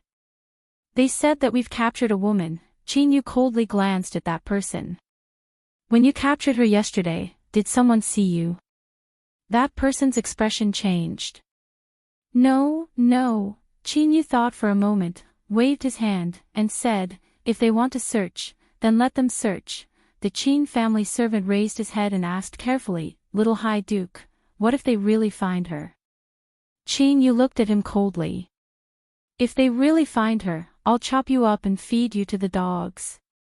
Wu-Er hurriedly walked into the room and said, Fifth Master, the capital magistrate has brought people over.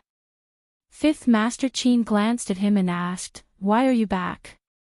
Wu-Er said in surprise, I came back after reporting to the government. Where else can I go? Fifth Master Qin's gaze stayed on his face for a moment and said, Forget it, it's not important. The 2 girls have gone out from the back door. The county government's bailiffs will find them. He clasped his hands behind his back and walked out of the courtyard.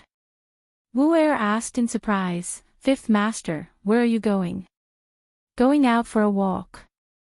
Fifth Master Qin didn't look back but waved his hand behind him. I'll walk alone. You don't have to follow me this time. Wu Er stopped. After touching his head, he nodded and said, okay. The bailiffs searched carefully in Qin's mansion. They were very patient in the face of some uncooperative people. After all, this was Qin's mansion. Even if Lord Lu didn't specifically instruct them, they didn't dare to act rashly.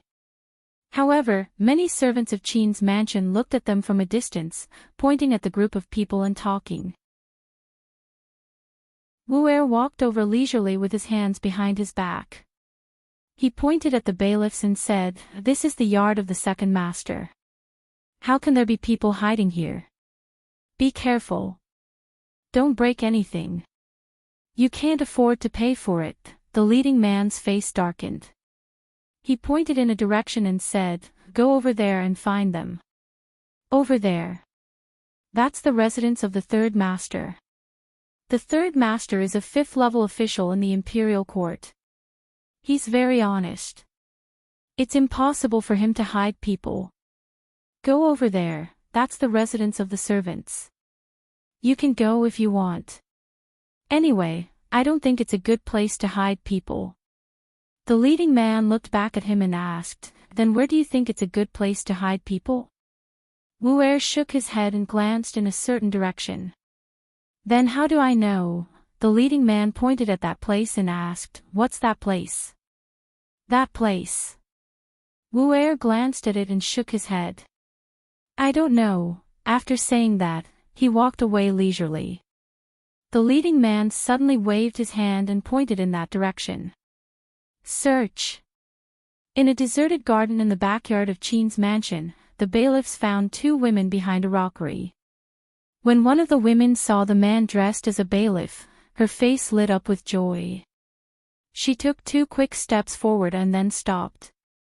She knelt on the ground and said in a loud voice, "Your Excellency, you must seek justice for me." Seeing this scene, the expressions of the people of Qin's family who followed them changed greatly. Some people in the distance looked even more frightened. They had searched this place many times just now. There was no one at all. "Little Duke, it's bad. They found the woman in the backyard." A servant of Qin's family rushed into Qin Yu's residence and said in a panic. Qin Yu clenched his fists and his face was extremely gloomy. The servant said anxiously, "Little Duke, it's better to hide first. You won't be able to leave in a while." Qin Yu looked outside, loosened his clenched fists, and turned into the backyard. In the capital, when night gradually fell, a dry well in the courtyard of a house 2 streets away from Qin's mansion suddenly lit up with a faint light. The rope tied to a tree outside the well swayed for a long time before a figure climbed out of the well with difficulty. He looked back at the well and said in a low voice, "Hurry up. Take advantage of the darkness to go to the Chui family." In the courtyard, a figure who had been sitting for a long time sighed. "Why did you come so late?" "I've been waiting for you for a long time." Qin Yu suddenly turned his head. "Who is it?" He only saw a vague figure in the darkness and suddenly felt a pain in his neck. His whole body weakly fell to the ground.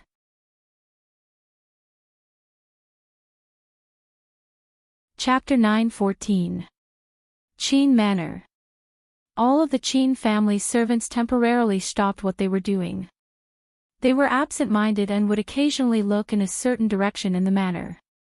In a very spacious hall, Qin Xiang looked at the young woman in the hall and said in a deep voice, "Where is he?" A servant of the Qin manor walked in from outside and said respectfully, replying to the Prime Minister, "The young duke is not in the room." Lu Dio bowed to Prime Minister Qin and turned to look at Qin Yan. He cupped his hands and said, "Sir Qin, this young Duke Qin forcefully kidnapped a civilian girl." Qin Yan's face was gloomy and he said coldly, "Sir Lu, you should be careful with your words.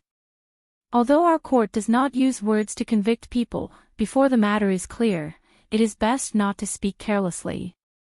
After Qin Yan finished speaking, he looked at the woman and asked with a gloomy expression, "You said that you were kidnapped and sent here?" The man who looked like a bailiff frowned and took half a step forward, but he was stopped by Lu Dao. The woman nodded and said, "Yes." Qin Yan asked again, "Then how did you escape the room?" The woman opened her mouth, but before she could say anything, a silhouette stepped out from behind her. The woman with a scar on her face stared straight at Qin Yan as she spoke. "I heard this young lady calling for help in her room, so I secretly let her out." Qin Yan frowned. You what you? The man finally couldn't take it anymore. He took a step forward and said, "The witness and material evidence are conclusive. Do you still want to deny it?" "You are." Just as Qin Yan's anger rose, he was interrupted by Lu Dao. County Magistrate Lu smiled and said, "The country has its laws. The young duke forcefully kidnapped a civilian girl. This is an established fact. Her Highness the Princess has ordered this case to be investigated strictly. I hope that Sir Qin will not hide the information about the young duke." Qin Yan impatiently shook his head. "I don't know where he is. This official is just reminding you." County Magistrate Lu smiled and respectfully bowed to Prime Minister Qin before saying, "Let's go, wait a moment." Qin Yan stretched out his hand and pointed at the woman with a scar on her face. He said, "She's a maidservant of my Qin clan. Lord Lu, are you taking her away as well?" Lu Dao shook his head and said, "What are you talking about, Mr. Qin? This girl is the key to this case. Of course, we have to take her with us." Qin Yan glared fiercely at the woman, but in the end, he didn't make any further movements to stop her. Qin Xiang held his forehead and leaned back in his chair. He closed his eyes and muttered, this bastard, this bastard." Qin Yan clenched his fists and walked to the door. He looked at a servant of the Qin clan and asked in a low voice, "Where is that unfilial son?" The man said in a low voice, "They left through the secret passage." Qin Yan lowered his voice and said, "Tell him to stay outside during this period of time. Don't come back." Although similar cases had occurred in the past, times had changed. The new system of the imperial court had just been established, and it was time for them to enforce the law. If they were caught, the punishment would not be light. In the distance, he saw a person walk over. With a dark expression, he asked, "Where did you go this time?" The Qin clan's fifth master, who reeked of alcohol and his clothes in disarray, cut a sorry figure, walked over. He looked around and asked, "Just now, I saw an official leave. Did something happen?" As he spoke, the smell of alcohol filled the air. Qin Yan took a step back in disgust and asked, "How did you end up like this again? You've lost all the face of the Qin clan." The Qin clan's fifth master waved his hand and said, "On the way back, I met a mad dog. As a member of the Qin clan, I obviously couldn't allow it to randomly bite me. Wouldn't that be losing face for the Qin clan? So, I broke its 5 legs and broke its teeth." Nonsense. Qin Yan waved his hand in extreme disgust. "Someone, bring him back to the room." A sturdy figure hurriedly ran over and supported the Qin clan's fifth master with practiced ease. As they walked back, he said in a small voice, "Fifth master is really drunk. How can a dog have 5 legs? The Qin clan's fifth master shook his head and countered, "You have 3 legs, why can't a dog have 5? It's all my fault. I've wronged you, it's not big sister's fault. I was careless, you're still willing to call me sister? I'm the one who doesn't deserve to be your sister." After apologizing to each other, the two women hugged each other and cried. Fang, on the other hand, was full of smiles. His smile was so wide that it almost reached his eyebrows.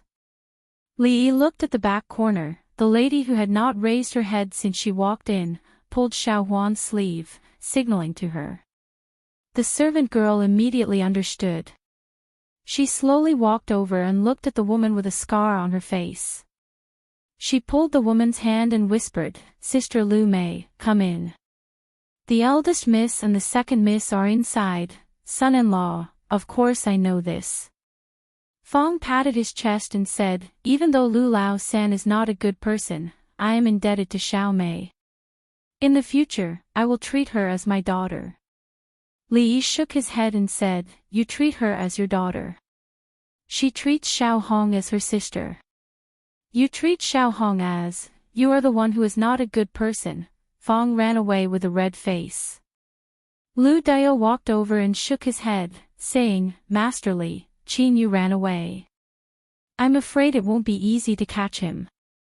Kidnapping a commoner girl is not a small matter, but it's not a big matter either. Moreover, it didn't lead to a tragedy. I'm afraid the Qin family won't be touched. Who said I was going to touch the Qin family? Li Yi shook his head and looked at Fong, who was being lovingly beaten by Fong's wife. He said, it's good that he's fine. As for the other things, we can take it slow. What do you mean by it's not a big matter, but it's not a small matter? The sloppy old man frowned, looked at Lu Dio, and asked, do you know what that place looks like? What that bastard committed was more than just kidnapping a commoner girl. If he hadn't run fast, this old man would have let him see all kinds of strange martial arts in this world, so that his life wouldn't have been in vain. The sloppy old man was very excited and angry. Li Yi could understand. This time, he was really made a fool of. If he couldn't get back at them, he was afraid that it would be difficult to untie the knot in his heart. Maybe even his heart of martial arts would be affected. Li Yi looked at him and said, Su, don't be excited. Don't worry, I promise to find out this matter soon. When the time comes, I will let you do it yourself. Those who should be punished will not be spared. A worried look appeared on County Magistrate Lu's face. He said, with such a thing happening to the Qin family, I'm afraid that very few people will impeach Lu Yi. It's best to let him investigate this matter. However, last time, we alerted the enemy. I'm afraid it won't be easy to investigate again. Li Yi shook his head and said, in the morning assembly tomorrow, Lord Lu will impeach Lu Yi in front of all the officials. He used his identity as a spy to break into an official's house and was lawless. Ah! County Magistrate Lu was stunned and couldn't believe his ears. Forget it, your identity is not suitable. Li Yi thought for a moment, then shook his head and said, let's change it to Lord Xing. When Lord Lu goes back, please go to the capital governor's mansion. County Magistrate Lu thought for a moment and asked doubtfully, Lord Li, forgive this lowly official for being slow-witted. But why do we impeach Lu Yi? Lord Lu is very careful. After Lord Xing impeaches Lu Yi. Li Yi looked at Lu Dio and said, Lord Lu, please write down the names of those who follow the trend.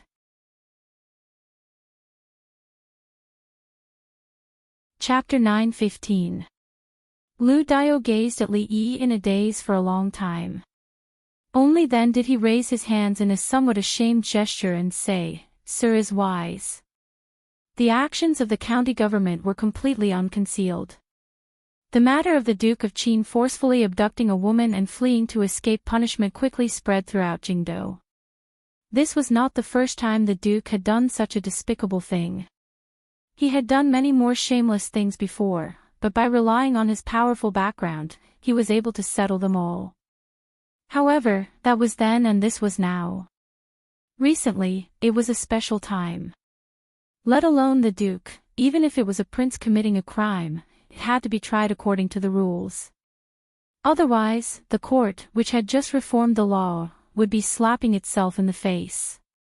Countless people were waiting to see them make a fool of themselves. Of course, no law could be changed overnight. Perhaps the Qin family would be condemned by public opinion, but it would not be able to harm their foundation. Although the people were helpless, they could only accept this reality. The Chui family. Qin Yan gazed at Chui Qingming with a face full of surprise and asked, he hasn't come to the Chui family. Chui Qingming shook his head and said, earlier, he only sent someone to tell me about the secret intelligence office. He didn't come tonight. He then shook his head and said, today is different from the past. He really should be more careful. If he is caught by the government, it will be troublesome. After this incident, I will let him stay at home peacefully for a period of time. When His Highness the King of Shu returns, everything will be settled. Qin Yan sighed and said, I'll go to the other families to see. If this unfilial son isn't in the Cui family, where can he hide? After Qin Yan left, a person walked up to Cui Qingming and said in a small voice, the matter of Qin Yu is only a small matter. Its influence is limited. I'm just afraid that once they catch Qin Yu and dig out some other things from his mouth, things will be very bad. Cui Qingming thought about it and waved his hand. Even if they really dig it out, what can they do? If they really have the guts to dig it out, there's no harm in helping them. The middle-aged man beside him paused and seemed to realize something. He then smiled and said, Second brother is right. Even if they have the guts, they don't have the strength. Late at night, Qin Yan dragged his tired body back to the Qin manor. His expression was dark as he muttered to himself, just where did this unfilial son go? It was rare for Li Yi to wake up early today. In fact, there would always be 1 or 2 days a month when he had to wake up early. Not only was he tortured by Li Duan, but Mississippi Lu had also pestered him to study with her until midnight last night. He was severely lacking in sleep. Before the old emperor arrived, he wanted to lean against a pillar and take a nap. However, a fly kept buzzing in his ears, and he couldn't chase it away no matter how hard he tried. Li Xian frowned and said, What's going on with Lu Yi? Isn't he usually very cautious?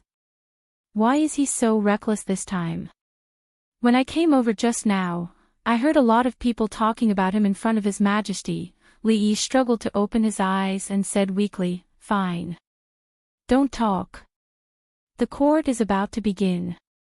Let me sleep for a while. Li Xian looked at him and asked in surprise, What's wrong with you? Why do you look so listless? Li Yi glanced at him and said, If you had an energetic wife or sister, she wouldn't be much better than me. The surprise on Li Xian's face turned into shock. He asked in a low voice, You've already taken her down. Before Li Yi could understand what he was saying, a eunuch announced in a sharp voice that His Majesty had arrived. When the old emperor went to court, he needed 2 eunuchs to support him. The eldest princess sat on the lower right side of the emperor. The officials greeted her one after another. My ministers, what important matter do you have to report to me today? He looked down at the people below. His voice was still calm, but it didn't have the same imposing manner as before. In the main hall, Cui Qingming met the eyes of several people and nodded slightly. One of them was about to step forward, but someone else in front of him stepped forward before him. Cui Qingming's eyes narrowed as he looked at the figure in front of the hall. The capital governor, Tsing Shichen, bowed and said, Your Majesty, I accuse the Assistant Minister of Justice, Lu Yi. Relying on Your Majesty's favor, he disregarded the law and brought people from the secret bureau to break into the official residence. Cui Qingming was startled, and some doubt appeared on his face. Tsing Shichen actually wanted to impeach Lu Yi. Could it be that he had guessed wrong? However, this wasn't the time to think about these things. He signaled with his eyes, and a few more people stepped forward. I accuse the Assistant Minister of Justice, Lu Yi. I second that. For a moment, Lord Lu Yi, who had risen from a small bailiff to the position of Assistant Minister of Justice in the past 2 years, became the target of public criticism. People kept stepping forward to impeach him, but the reasons for the impeachment weren't exactly the same. Behind the crowd, a gaze swept across the people who stepped forward one by one.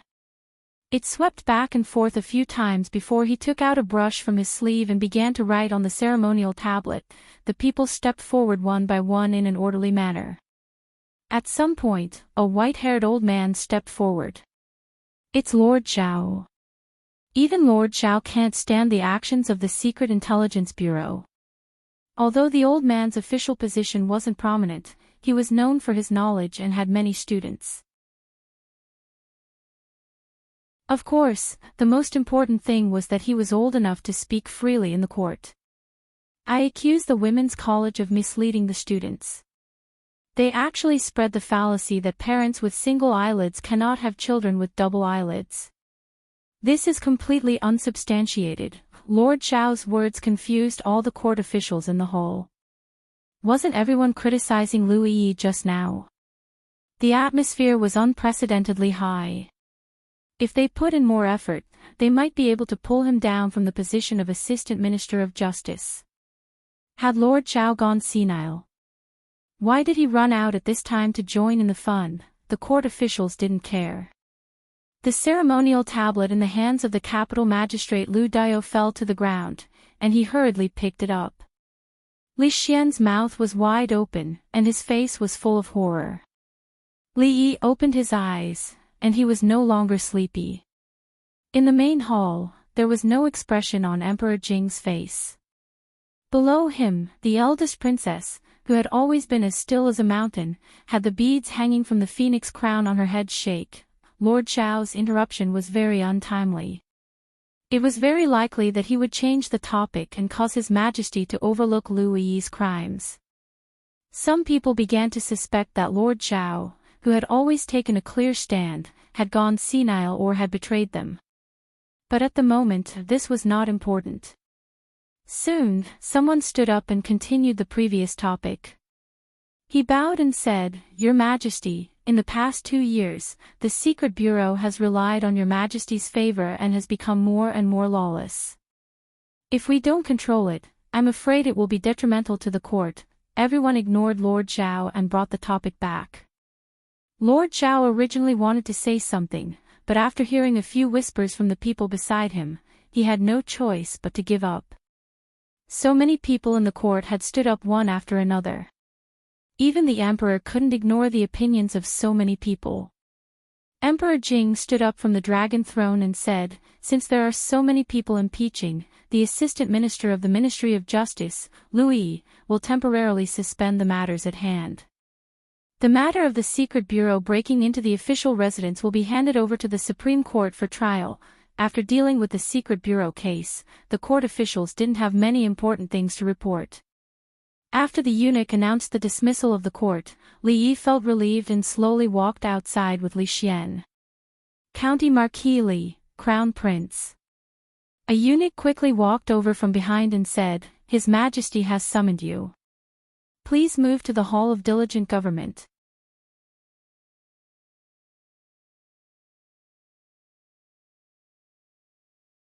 "Father, please punish me."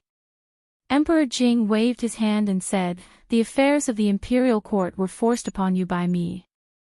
How could I care about the women's college and talk about punishment?" He then looked at Li Yi and asked, "Great scholar Zhao said that parents with single eyelids can't have children with double eyelids.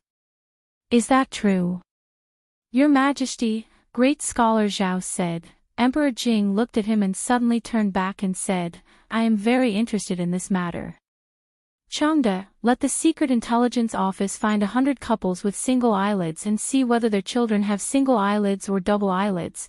Li Xian suddenly raised his head, and the shock on his face could no longer be concealed. Above, the eldest princess looked at Li Yi with a complicated expression. Li Yi swallowed the words that he was about to say. He raised his head and looked at Emperor Jing. After a long time, he sighed and said, "Your Majesty, there is no need to trouble the Secret Intelligence Office with this matter." There was a dead silence in the hall. After a long time, Emingsu turned to look at Emperor Jing and said worriedly, "Father." Emperor Jing's expression was calm.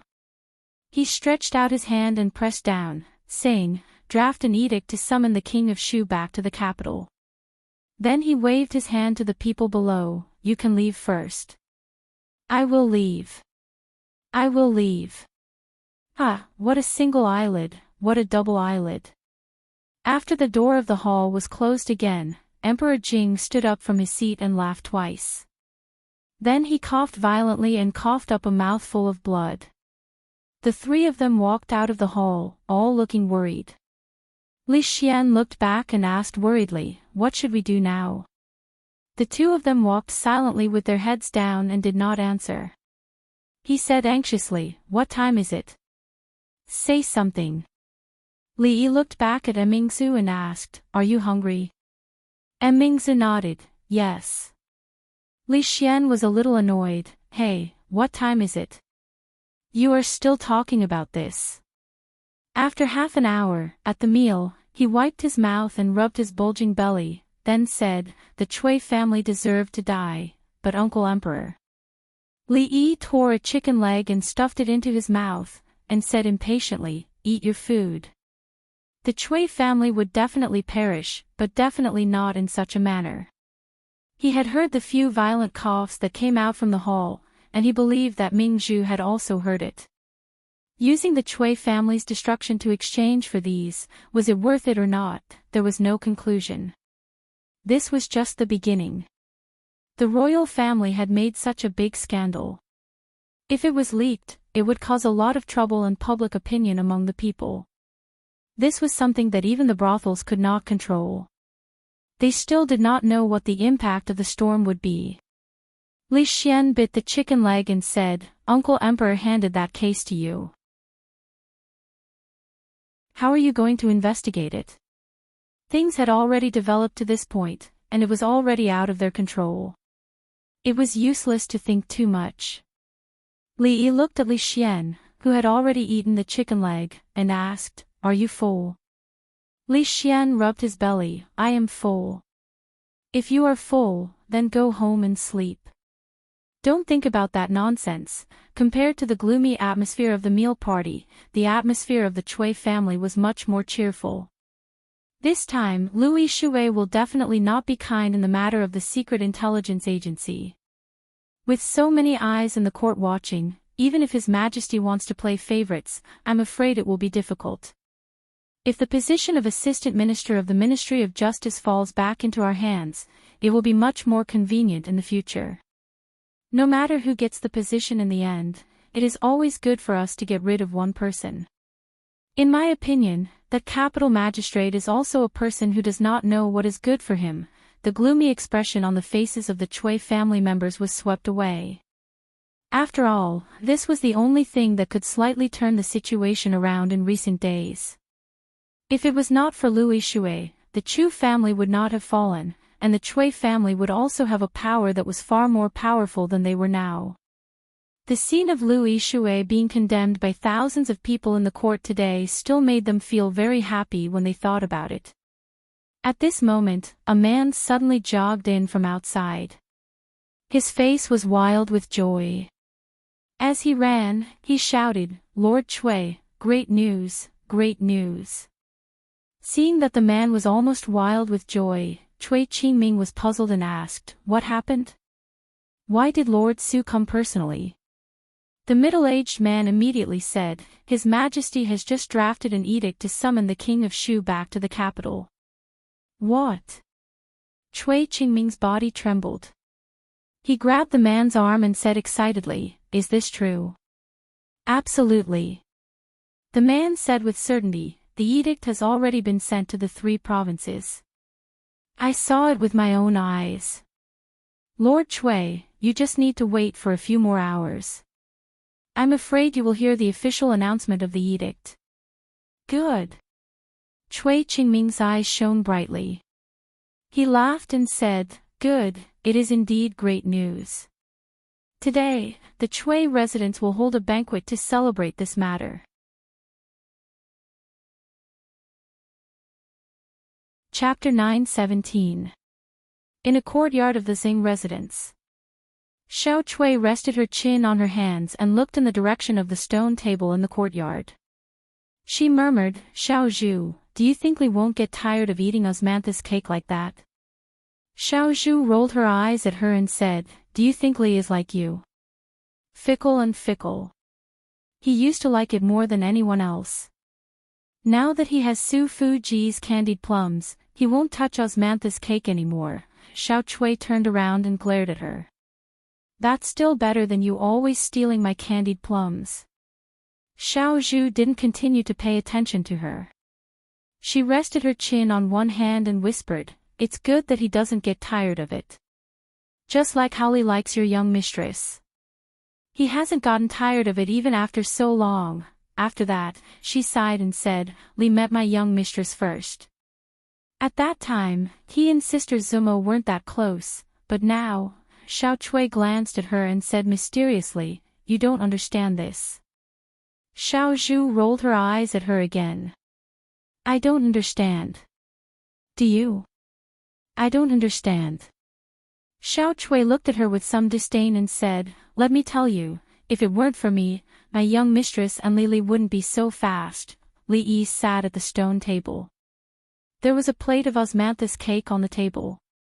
He looked in a certain direction, his eyes unfocused. He reached out to pick up a piece out of habit and put it into his mouth. It was hard to say whether the important officials that he was keeping an eye on would make a move next. The key person in the case had actually disappeared. Qi knew, that little bastard, had no other skills, but he ran pretty fast. Even the Secret Intelligence Bureau couldn't find him. They really underestimated him in the past. Going through Qi Yu to solve this case was the simplest and most convenient method. Although it was not direct enough, sometimes being direct often meant trouble. In fact, the most direct method was to give the list to the sloppy old man. Su's anger had not yet subsided. The wrath of a grandmaster was definitely not something that those who were used to living like princes could withstand.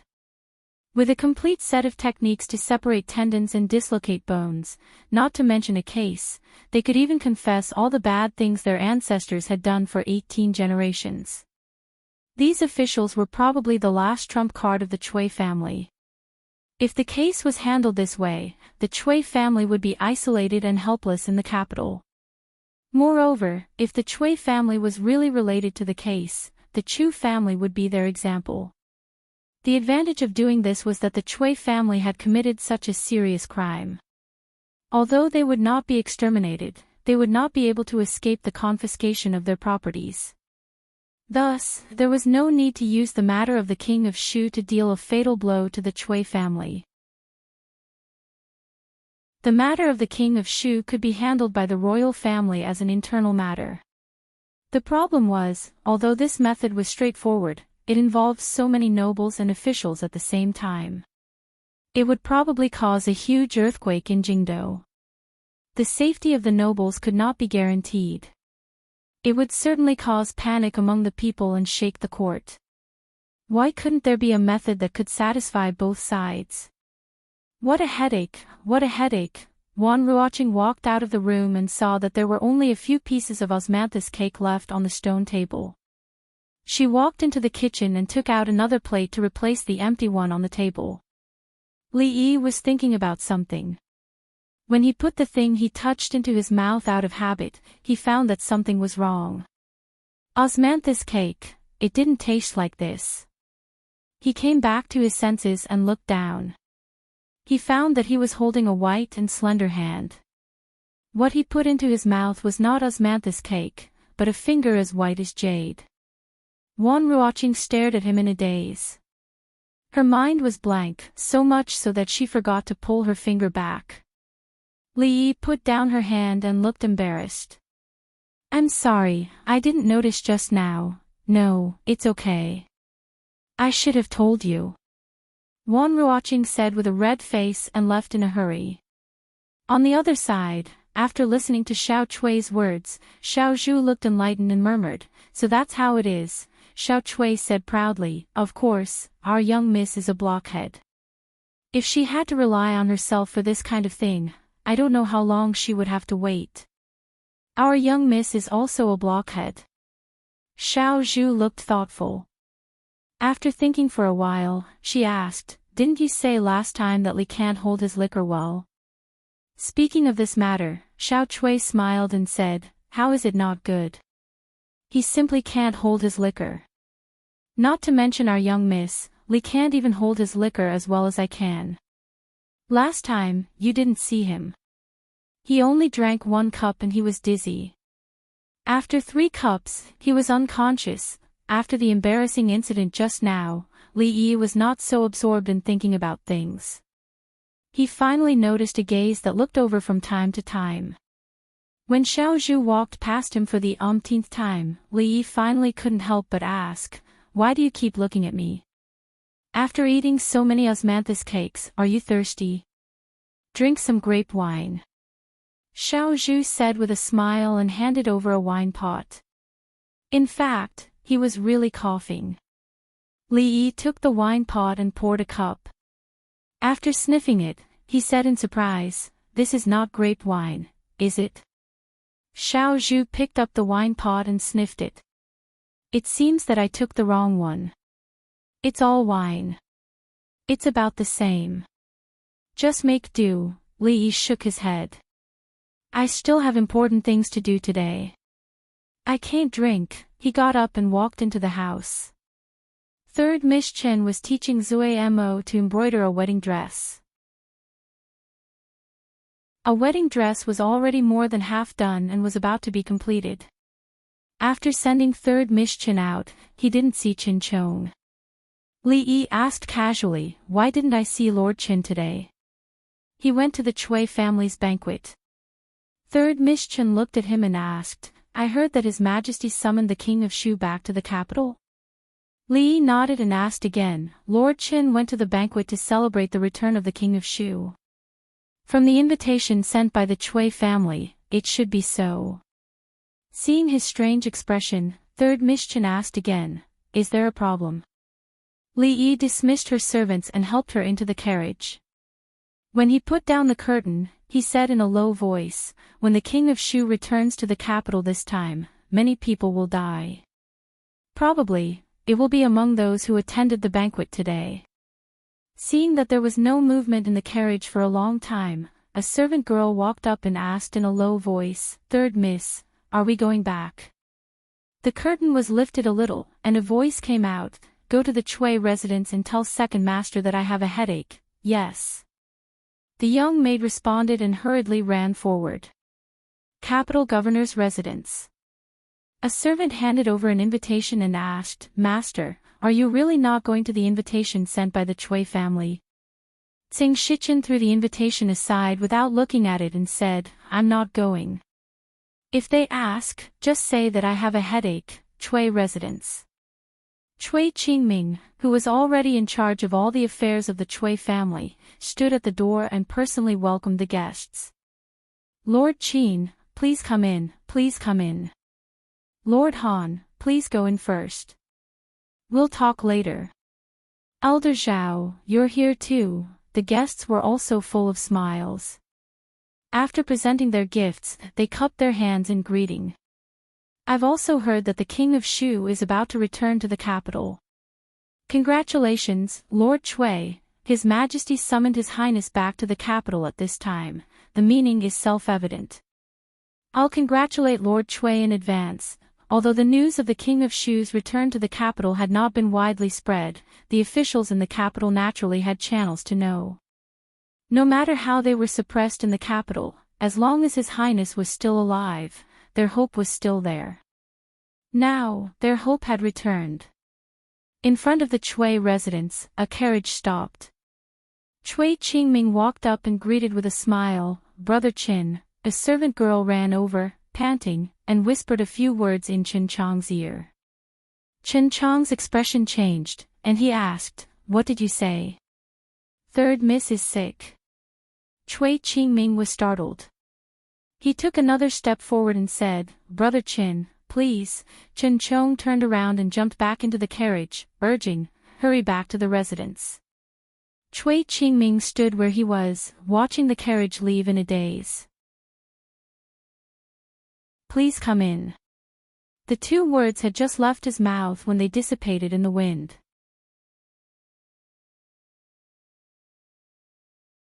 Chapter 9:18.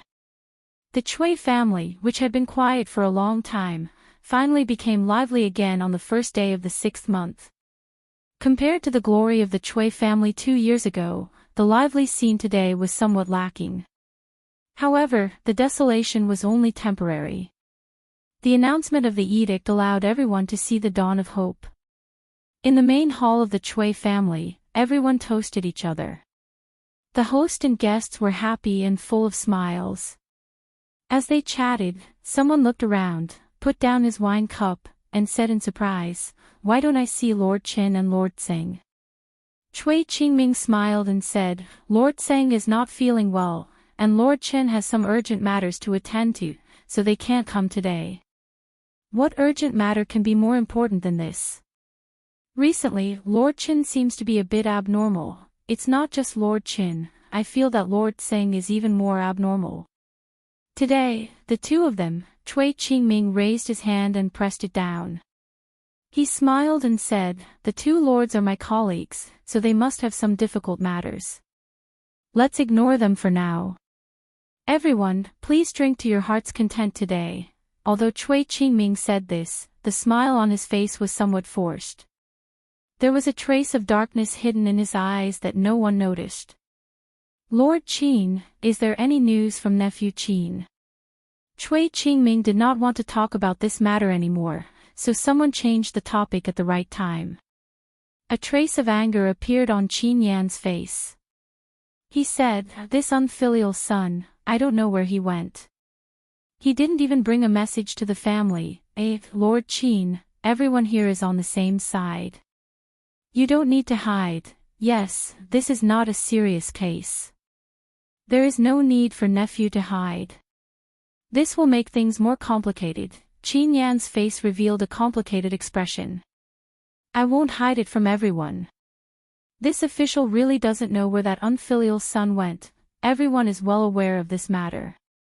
"Lord Qin is wrong." Qin Yan shook his head and no longer argued. He turned to look at Cui Qingming and said, "His Majesty gave that case to Li Yi. I worry." Cui Qingming raised his wine cup and smiled unconcernedly. He said, "So what if it was given to him? Not to mention that we have already taken care of this case. Even if he finds it, what can he do?" A month's time was not short, but it was not long either. However, it was not enough to investigate a case that could not be found through proper channels. Li Yi did not think that he was better than Master Bao. In fact, in terms of normal investigation, he was not as good as Louis Shui. On the surface, Louis Shui was being investigated by the Supreme Court, but he was secretly collecting evidence. Li Yi had nothing to do.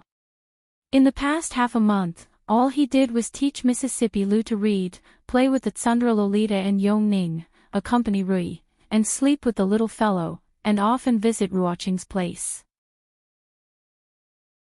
That was all. During this period of time, the case was still pending, and Su had a lot of opinions about him.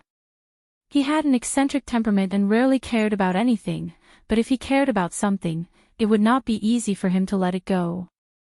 10 days, 10 more days.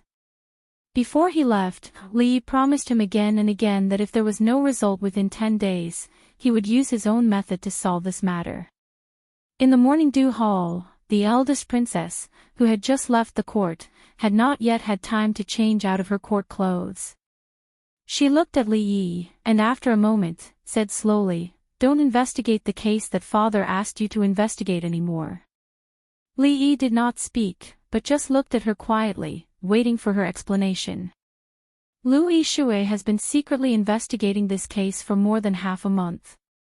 Mingzu poured a cup of tea for him, sat down and said, "The Cui family, the Qin family, and nearly 1/3 of the dignitaries in the capital are involved. The Cui family has done so many things, and the reason why they are still fearless is that once something happens to the Cui family, these people will all be involved. There are too many people involved in this case. This is an extremely powerful force. Once they fight back, it will cause great turmoil, affecting the entire capital and even the country." Li Yi took a sip of tea and said, "Then don't give them a chance to fight back." Mingzi shook her head and said, "That's impossible. As long as you take action against one family, the others will immediately unite. You alone, even with me, can't resist them." She looked out of the window and said tiredly, "The capital has been rotten from the root. It doesn't matter if the root is rotten, as long as the rotten root is dug out, you can't give up." Li Yi smiled, said nothing more, turned around and left. Mingzi quickly walked out of the door and said, "We will think of a way to deal with this matter. Don't act rashly. Li Yi waved his hand and said, I know. When he walked out of the palace gate and was about to get on the carriage, a voice with a smile came from behind. Isn't this the famous County Marquis Li? A middle-aged man came out of the palace and asked with a smile, I heard that His Majesty gave a serious case to County Marquis Li with a deadline of 1 month. Now that the deadline is almost here, I wonder how County Marquis Li's investigation is going. Li Yi turned around, looked at the current master of the Chui family, and said with a smile, Soon, Your Excellency Chui, I'm afraid you have to prepare early. Chui Qingming sneered and said, You investigate your case, what do I need to prepare? When Li Yi got on the carriage and put down the curtain, he reminded Chui Qingming, Your Excellency Chui, when you take a bath next time, you might as well wash your neck more, it's better to wash it clean. Chui Qingming was stunned, and didn't come to himself until the carriage went far away. He touched his neck and asked, what did he mean? The servant behind him shook his head. Chui Qingming watched the carriage disappear completely, and his face darkened. He said coldly, You don't know what's good for you. I want to see how long you can be so arrogant. The Qin family. Qin Yan looked at the drunk fifth master of the Qin family who walked in from outside, and his already gloomy face became even more unsightly. He said angrily, Look at you, all you do is drink. Do you know how the people outside talk about you, how they talk about our Qin family? Qin he raised his head to look at him and asked, Isn't this good? The anger on Qin Yan's face grew even stronger. Don't you know what you were like in the past, and what you are like now? Qin he sighed, raised his head to look at Qin Yan, and asked, If I were to become like I was in the past, the one that should be worried should be Big Brother, right? You? Qin Yan was stunned as he looked at Qin He's disappearing figure, and after a short moment, his expression changed indeterminately. Although he couldn't help but want to reprimand Qin He every time he saw Qin He's useless appearance, he felt in his heart that Qin He's current appearance was much, much better than before. At least, Qin He wouldn't feel the danger of the entire Qin family being out of his control. After a short moment, he suppressed these thoughts in his heart, turned his head to look, and muttered, It's been almost a month. Where did this unfilial son go? It's been almost a month. In another courtyard of the Qin family, the fifth master of the Qin family washed his face, and the drunkenness on his face disappeared. Wu Er stood at the side, and with a handkerchief on the ground, he asked curiously, Fifth master, what's almost a month? The deadline for County Marquis Li's investigation is almost here. The fifth master of the Qin family took the handkerchief, wiped his face, and threw it to the side. He looked at Wu Er and said, There's almost no time, take me to see County Marquis Li.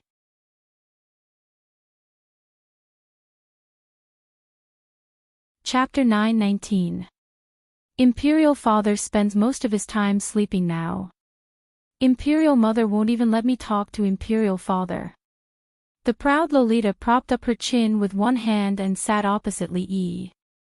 Bored, she picked up the chess pieces on the chessboard and muttered, I wanted to play chess with Imperial Father today. If I deliberately lost a few games to him, perhaps Imperial Father would be happy. Li Yi rubbed her head and said, You know how to let go. Our Shaning has also grown up now. In the past, when Li Yi rubbed her head like this, she would always squint her eyes, smile, and reveal the dimples at the corners of her mouth, like a lazy cat. She didn't know when it started, but she started to resist this action. In that game just now, I also let Sir win a few times.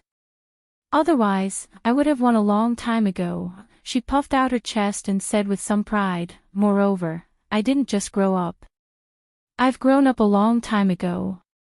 I'll be 15 soon. A 15-year-old proud Lolita could no longer be called a little girl. When Li Yi looked carefully, he found that the trace of baby fat on her face was now completely gone. She looked at Li Yi with joy, shook his arm and said, Sir, now that I've grown up, can I drink the same soup as Imperial Sister? Li Yi was startled. He lowered his head to look at her and asked, Why do you want to drink that kind of soup? Nothing much. If Imperial Sister can drink it, then I can drink it too. She lowered her head and looked at her toes. She said with a red face, moreover, I've already asked the nannies in the palace. Making soup for Xiao Huan and Rui was out of consideration for family. Giving soup to the eldest princess was out of concern for a friend. To let a proud Lolita drink soup, then he was a beast with evil intentions. Before he could think of a reason to fool her, the servants of the Li family came to report that a guest had come to visit. This was truly an unexpected guest. He stepped into the hall and bowed. Greetings, Lord Li. Wu lowered his head and walked over from behind. He silently stood behind Li Yi. Li Yi stretched out his hand and said, sit. After he sat down, he looked at the girl who had an extraordinary temperament and was playing with the chessboard in boredom. Li Yi introduced, this is Princess Xiaoning. He, who had already sat down, suddenly stood up and said respectfully, this commoner greets your highness. Don't stand on ceremony, don't stand on ceremony. The proud Lolita waved her hand. She didn't like these people who had to bow endlessly when they saw her. She was still waiting for this person to leave so that she could talk to the mister about drinking the soup. Li Yi picked up his teacup and gestured to He, asking, may I know why 5th Master Qin is here today? He is not worthy of Lord Li's title of 5th Master. After Wuye sat down, he shook his head and said, Lord Li, you've been investigating the Qin family's case these days. I wonder if you found anything. Li Yi put down his teacup, looked at him in surprise, and asked, 5th Master, do you think it's appropriate for you to ask this question? Lord Li is wise. If the Qin family has really done something dirty, I don't think they can hide it from you. He shook his head and said, it's just that sometimes, in addition to the result, the process is equally important. 5th Master Qin took out a thick book from his sleeve, put it on the table, and said, the Qin family is attached to the Cui family and the king of Shu. All these years, they have done a lot of things behind my father's back, all of which are in this book. After he sat back down, he said, the missing women's case that Lord Li is investigating involves not only the Qin family. This case has always been secretly planned by my good-for-nothing nephew. Unfortunately, although he is good for nothing, he is a rare tough nut to crack. Please forgive me for being powerless. Li Yi's gaze lingered on him for a long time before he asked, is you still alive? He nodded. Yes. Li Yi took a sip of tea, then gave him a thumbs up and praised, 5th Master Qin, you really have a good way. He just modestly cupped his hands. In terms of means, I am far inferior to you, Lord Li. The two of them complimented each other face to face, which seemed a little shameless. Li Yi looked at him and asked, you came today to deliver this? He shook his head and said, I also wanted to remind you, Lord Li, that this case involves a lot of people. Once it is investigated in depth, I'm afraid it will affect half of the capital. It's best to be careful. Li Yi looked distressed. Then what should I do? I definitely can't fight half of the capital. How about we stop investigating and go to His Majesty to receive punishment? He lowered his head, then quickly raised it again. Looking at the chessboard beside him, he said, press the strong and not the weak. Take away a few of their most important chess pieces, and they will also lose the game. Li nodded, looked at him, and asked, 5th Master, do you also play chess? This turn could not be said to be small. He came back to his senses and nodded. I know a little. Among the people she found who could play against her, the arrogant Lolita had no opponents. Li Yi handed the black chess pieces to He, then looked at the arrogant Lolita and said, if you beat him, you can drink as much soup as you want. The arrogant Lolita's eyes lit up, and she asked excitedly, really? Li Yi nodded. When has Master ever lied to you? Pinky swear. After confirming with Li Yi, the arrogant Lolita looked at He and urged, what are you still standing there for? Come over and play chess. He lowered his head and said, "What kind of status do I have? How could I dare to play chess with the princess?" The arrogant Lolita put her hands on her hips like a little hen and pretended to be fierce. "I tell you to play, so play. This is an order." He glanced at Li Yi and had no choice but to sit over. After a dozen moves, the arrogant Lolita wrinkled her pretty nose and said with dissatisfaction, "Even if I want to win, I want to win fair and square. I don't need you to go easy on me. If you go easy on me again, I will ask Father Emperor to beat you." He's face was expressionless, but a trace of surprise appeared in his eyes. He nodded and said, "This commoner obeys." Although Li Yi had also investigated this fifth master of the Qin family, he only knew that he was good at chess from a seemingly unintentional sentence from Prince Ning. The arrogant Lolita did not lack talent. What she lacked was the accumulation of time and experience. In terms of chess skills, she was still a distance away from these old foxes. Not long after, her delicate eyebrows furrowed tightly. He put down a chess piece and stood up. He cupped his hands and said, "Your Highness, thank you for going easy on me." The arrogant Lolita's little face showed a look of distress. If she lost, she would not be able to drink the soup that Master personally brewed. She glared at the person opposite her. This man was really hateful. She was still a child. Did he not know to go easy on her? "What are you so proud of?" She curled her lips and removed the black chess pieces at several key positions on the chessboard. She put down her white chess pieces and said proudly, "Now I've won." He opened his mouth. The arrogant Lolita immediately said, "Don't speak. If you speak again, I'll have Imperial Father beat you." Li Yi looked at He and said with a smile, "Sorry, this is how our family plays chess." The arrogant Lolita was overjoyed because Master had just said, "our family." He looked at the chessboard, then looked at Li Yi. He seemed to have understood something. A smile also appeared on his face. He took back the booklet on the table and bowed, saying, "I've lost. Your Highness, Lord Li, I will take my leave." "Master, I've won."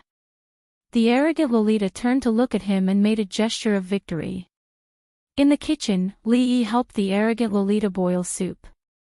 He conveniently took a chicken leg and handed it to the sloppy old man standing outside the door with a bitter expression. The sloppy old man glanced at him. "I have no appetite." Forget it, forget it. That thing. I'll give it to you." Li Yi took out a booklet and handed it to him. He said, "If you don't have enough people, you can go to the Luo Alliance to find Lu Luo. They shouldn't refuse Sue's request." After the sloppy old man took the booklet, he flipped through it and turned to leave. After a few steps, he turned back and snatched the chicken leg from Li Yi's hand. The next moment, his figure suddenly disappeared.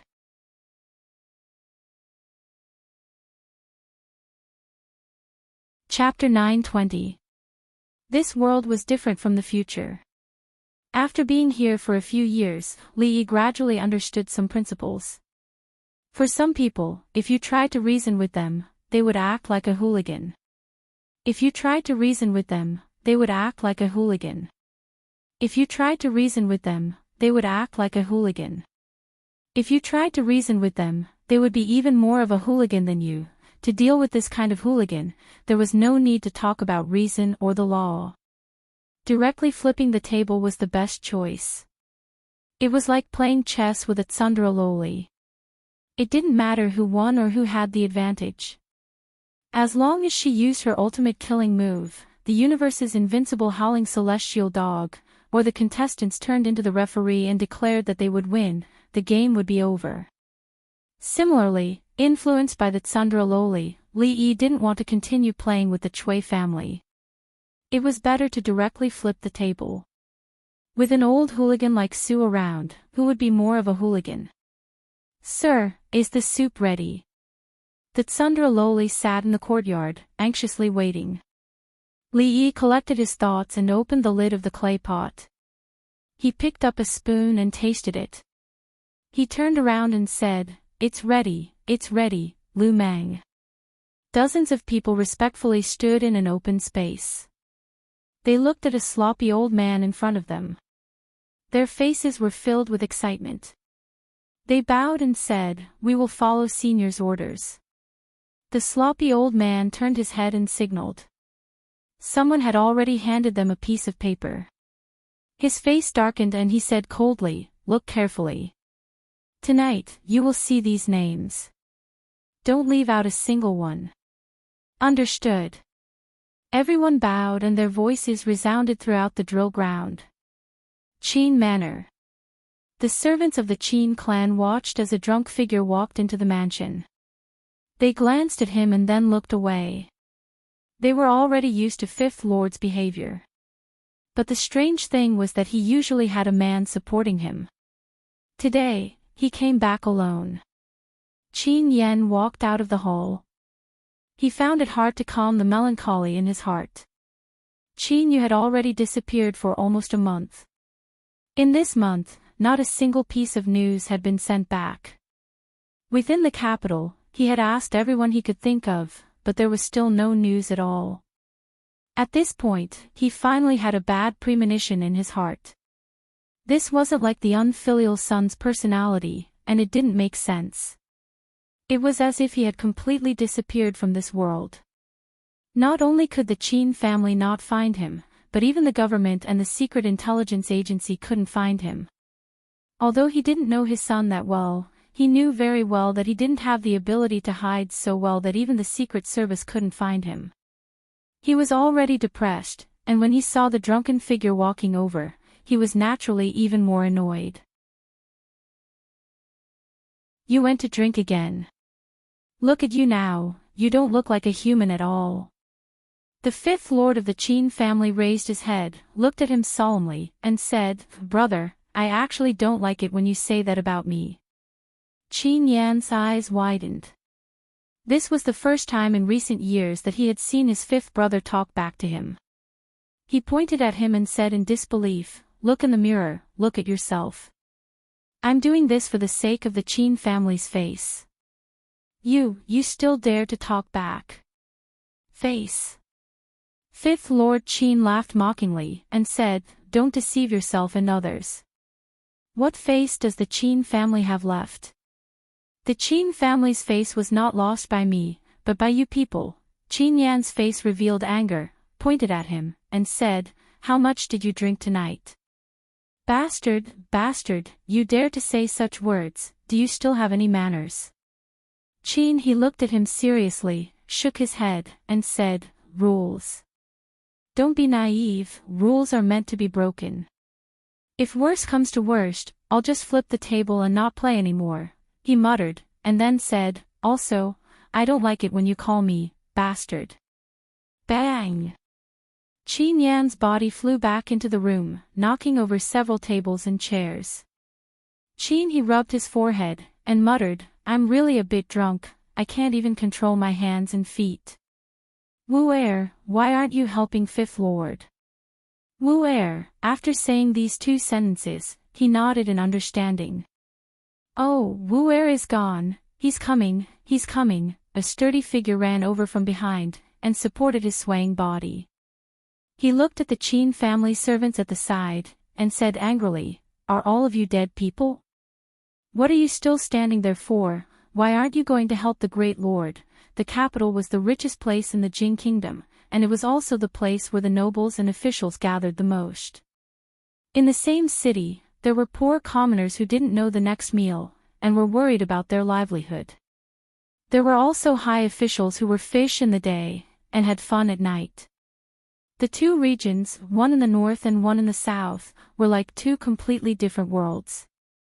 In the southern district of the capital, in a luxurious mansion, the naked middle-aged fatty had just climbed down from the body of the seventh concubine he married a few days ago. He wiped the sweat from his forehead, and inadvertently glanced at him. The sweat that he had just wiped off came out again. But this time, it was cold sweat. His body trembled a few times, and he looked at the cloaked figure sitting at the table in the middle of the hall, and said with a trembling voice, You, who are you? Is it over? A surprised voice came from under the cloak. That's a bit fast, your kidneys aren't working, right? As the voice fell, two figures slowly walked over. One of the figures glanced at the naked woman on the bed a few times. The other person beside him coughed lightly. Watch your discipline. That person immediately retracted his gaze, and with a flick of his toes, the quilt that had fallen to the ground flew up to the bed, and covered the woman's body. The woman had long been scared pale, but the middle-aged fatty pretended to be calm. He pointed at the two people and asked, You, who are you? What do you want? Do you know who I am? One of them waved his hand and said, Han De Yuen, you've committed a crime. Come with us. Han De Yuen. The middle-aged fatty was stunned, and said, I'm not Han De Yuen, what? That person was stunned, and he asked, Isn't this the Han residence? The middle-aged fatty said timidly, This is the Han residence, but the Han De Yuen you're talking about lives in the Han residence next door. Between the two of them, one of them took out a portrait, and after looking at it carefully, he cursed in a low voice, Damn it, we've gone the wrong way. He glared at the person beside him, and then looked at the middle-aged fatty, and said, I'm sorry, I've mistaken you for someone else. Sorry for disturbing you. You can continue. The two of them walked out of the door, and when they closed the door, one of them turned back and whispered, Eat more chives on a daily basis, it's good, Claw Thorn. Before the middle-aged fatty could finish his sentence, he felt a sharp pain in his neck, and his entire body went limp and fell onto the bed. The woman wanted to open her mouth to scream, but her vision also went black, and she lost consciousness. Not long after, in the house next door, a middle-aged man curled up at the foot of the bed, and looked at the two people in the room in horror. He said with a trembling voice, You, who are you? What are you doing here? A black shadow in the room asked in a deep voice, Are you Han Sanyuan? The middle-aged man felt relieved, and he shook his head and said, No, you've got the wrong person. I'm Han De Yuen, that's right. A person walked forward and tapped his neck lightly.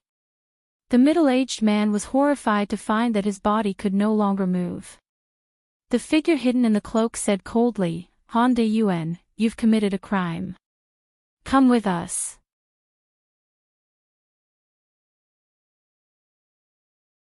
Chapter 9:21. The weather is dry. Be careful of the fire. Guard against thieves and burglars. Close the doors and windows. It's the third watch. It was a dark and windy night. It was a day of murder and arson. The clouds were thick and the stars were hidden, covering the moon. The entire capital was shrouded in a thick layer of darkness. The next day would certainly not be a sunny day, but for some people, tonight was a rare opportunity. In the third watch, in the capital, regardless of whether it was the commoners or the nobles, they had all put out their lights and gone to sleep. The night watchman struck the gong and slowly walked through the streets. From time to time, a group of patrolling soldiers would hurriedly pass by. Their armor and weapons clashed, creating clanging sounds. However, neither the night watchman nor the soldiers noticed that above their heads, countless ghostly figures were swiftly passing by. In a noble manner. In the quiet manner, a few barks suddenly came from a dog. A guard opened his sleepy eyes and mumbled, It's the middle of the night. What are you barking for? Tomorrow, we'll kill you and make stew. Although he said this, he still got up and opened the door, intending to go over and take a look. In the courtyard, in the darkness of the night, a black figure looked indifferently at the vicious dog opposite him. The vicious dog immediately stopped barking and ran back to its kennel with its tail between its legs. The guard, whose hand was already on the door latch, narrowed his eyes and listened. He then shook his head and sleepily returned to his room. In a room in the courtyard, another figure completely shrouded in a cloak patted the face of a man who was sleeping soundly on the bed. "Wake up," the man opened his eyes. His face was filled with panic and fear. Then, his acupuncture points were sealed. He could not move or speak. His entire body was put into a large bag. The figure carried the bag and walked into the courtyard. With a light leap, he leaped onto the courtyard wall. The figure in the courtyard glanced at the kennel and quickly retreated. In the darkness of the night, there was more than one figure carrying a large bag hurriedly. Everyone rushed over from all directions. Finally, they all gathered in the same courtyard. The unkempt old man swept his gaze over them and said, "Count, count. Is everyone here?" A person counted and respectfully said, "There should be 40 people, but there are 38. There are 2 more people on the way. Senior, please give us your instructions." "They're here." As soon as the voice fell, 2 large bags were thrown in from outside. The sloppy old man walked back into the hall, pulled out a chicken leg, took a bite, and said, "You should be responsible for your own people." There were quite a few rooms in the courtyard. Everyone split into groups of 2, picked up the squirming bags in the courtyard, and picked a room to enter. In a certain room, the man sitting in front of the table looked at the figure kneeling before him and asked in a deep voice, "Name?" "You, who are you people?" In the hall, the man who was only wearing an inner shirt had a look of horror on his face. "Why did you bring me here?" The man asked again, "Name?" "You, do you know who I am? If you capture me, don't even think about escaping the capital." Behind him, a man kicked him impatiently. "I'm asking you a question. Come back here and don't play any tricks." Although the man kneeling there was terrified, the situation was beyond his control. In order not to provoke these villains, he could only answer honestly, "Wei Qi." Official position: Ministry of Works. Assistant Minister of the Ministry of Works. The man glanced at him and said, "What bad things have you done? Tell me." The man called Wei Qi looked up, then lowered his head and said, "I don't know what you're talking about. Leniency for those who confess, and severity for those who resist." The man in the cloak reminded him, for example, the dirty things you've done with the Qin family and the Chui family. "Tell me everything." Wei Qi's body trembled. He raised his head and said helplessly, "Why did you capture me? I really don't know what you're talking about." The man in the cloak turned his gaze to another person and said, "Don't waste time. Do it. You want to." "Ah." The man named Wei Qi had not even finished his sentence when he fell to the ground. Blue veins were bulging on his exposed skin. His forehead was dripping with cold sweat. His body was twitching uncontrollably. It was obvious that he was in extreme pain. The man squatted down and asked, "Are you going to tell me?" I don't know. I don't know what to say." The man didn't ask any more questions. Instead, he reached out and touched a certain spot on Wei Qi's body again. This time, the blue veins under his skin began to throb like wriggling earthworms. It was extremely terrifying. At the same time, from time to time, he let out a low roar of extreme pain. Tears and mucus flowed down his face. Without waiting for the man to ask any questions, he immediately said, "I'll tell you, I'll tell you, I'll tell you everything." The man reached out and touched Wei Qi's body twice. Wei Qi's clothes were already soaked. He lay on the ground, gasping for breath, as if he had just been fished out of the water. The man shook his head and threw a pen and paper in front of him. "Why didn't you cooperate earlier? Be honest and don't try to fool us. We all know your background. If you dare to write a lie, I'll let you have a taste of what you just experienced." Wei Qi quickly turned over, grabbed the pen, and quickly wrote on the paper. If he confessed, he might lose his official hat and die. But if he didn't, he would feel worse than death. Even if he died, he didn't want to experience that kind of torture again, in another room.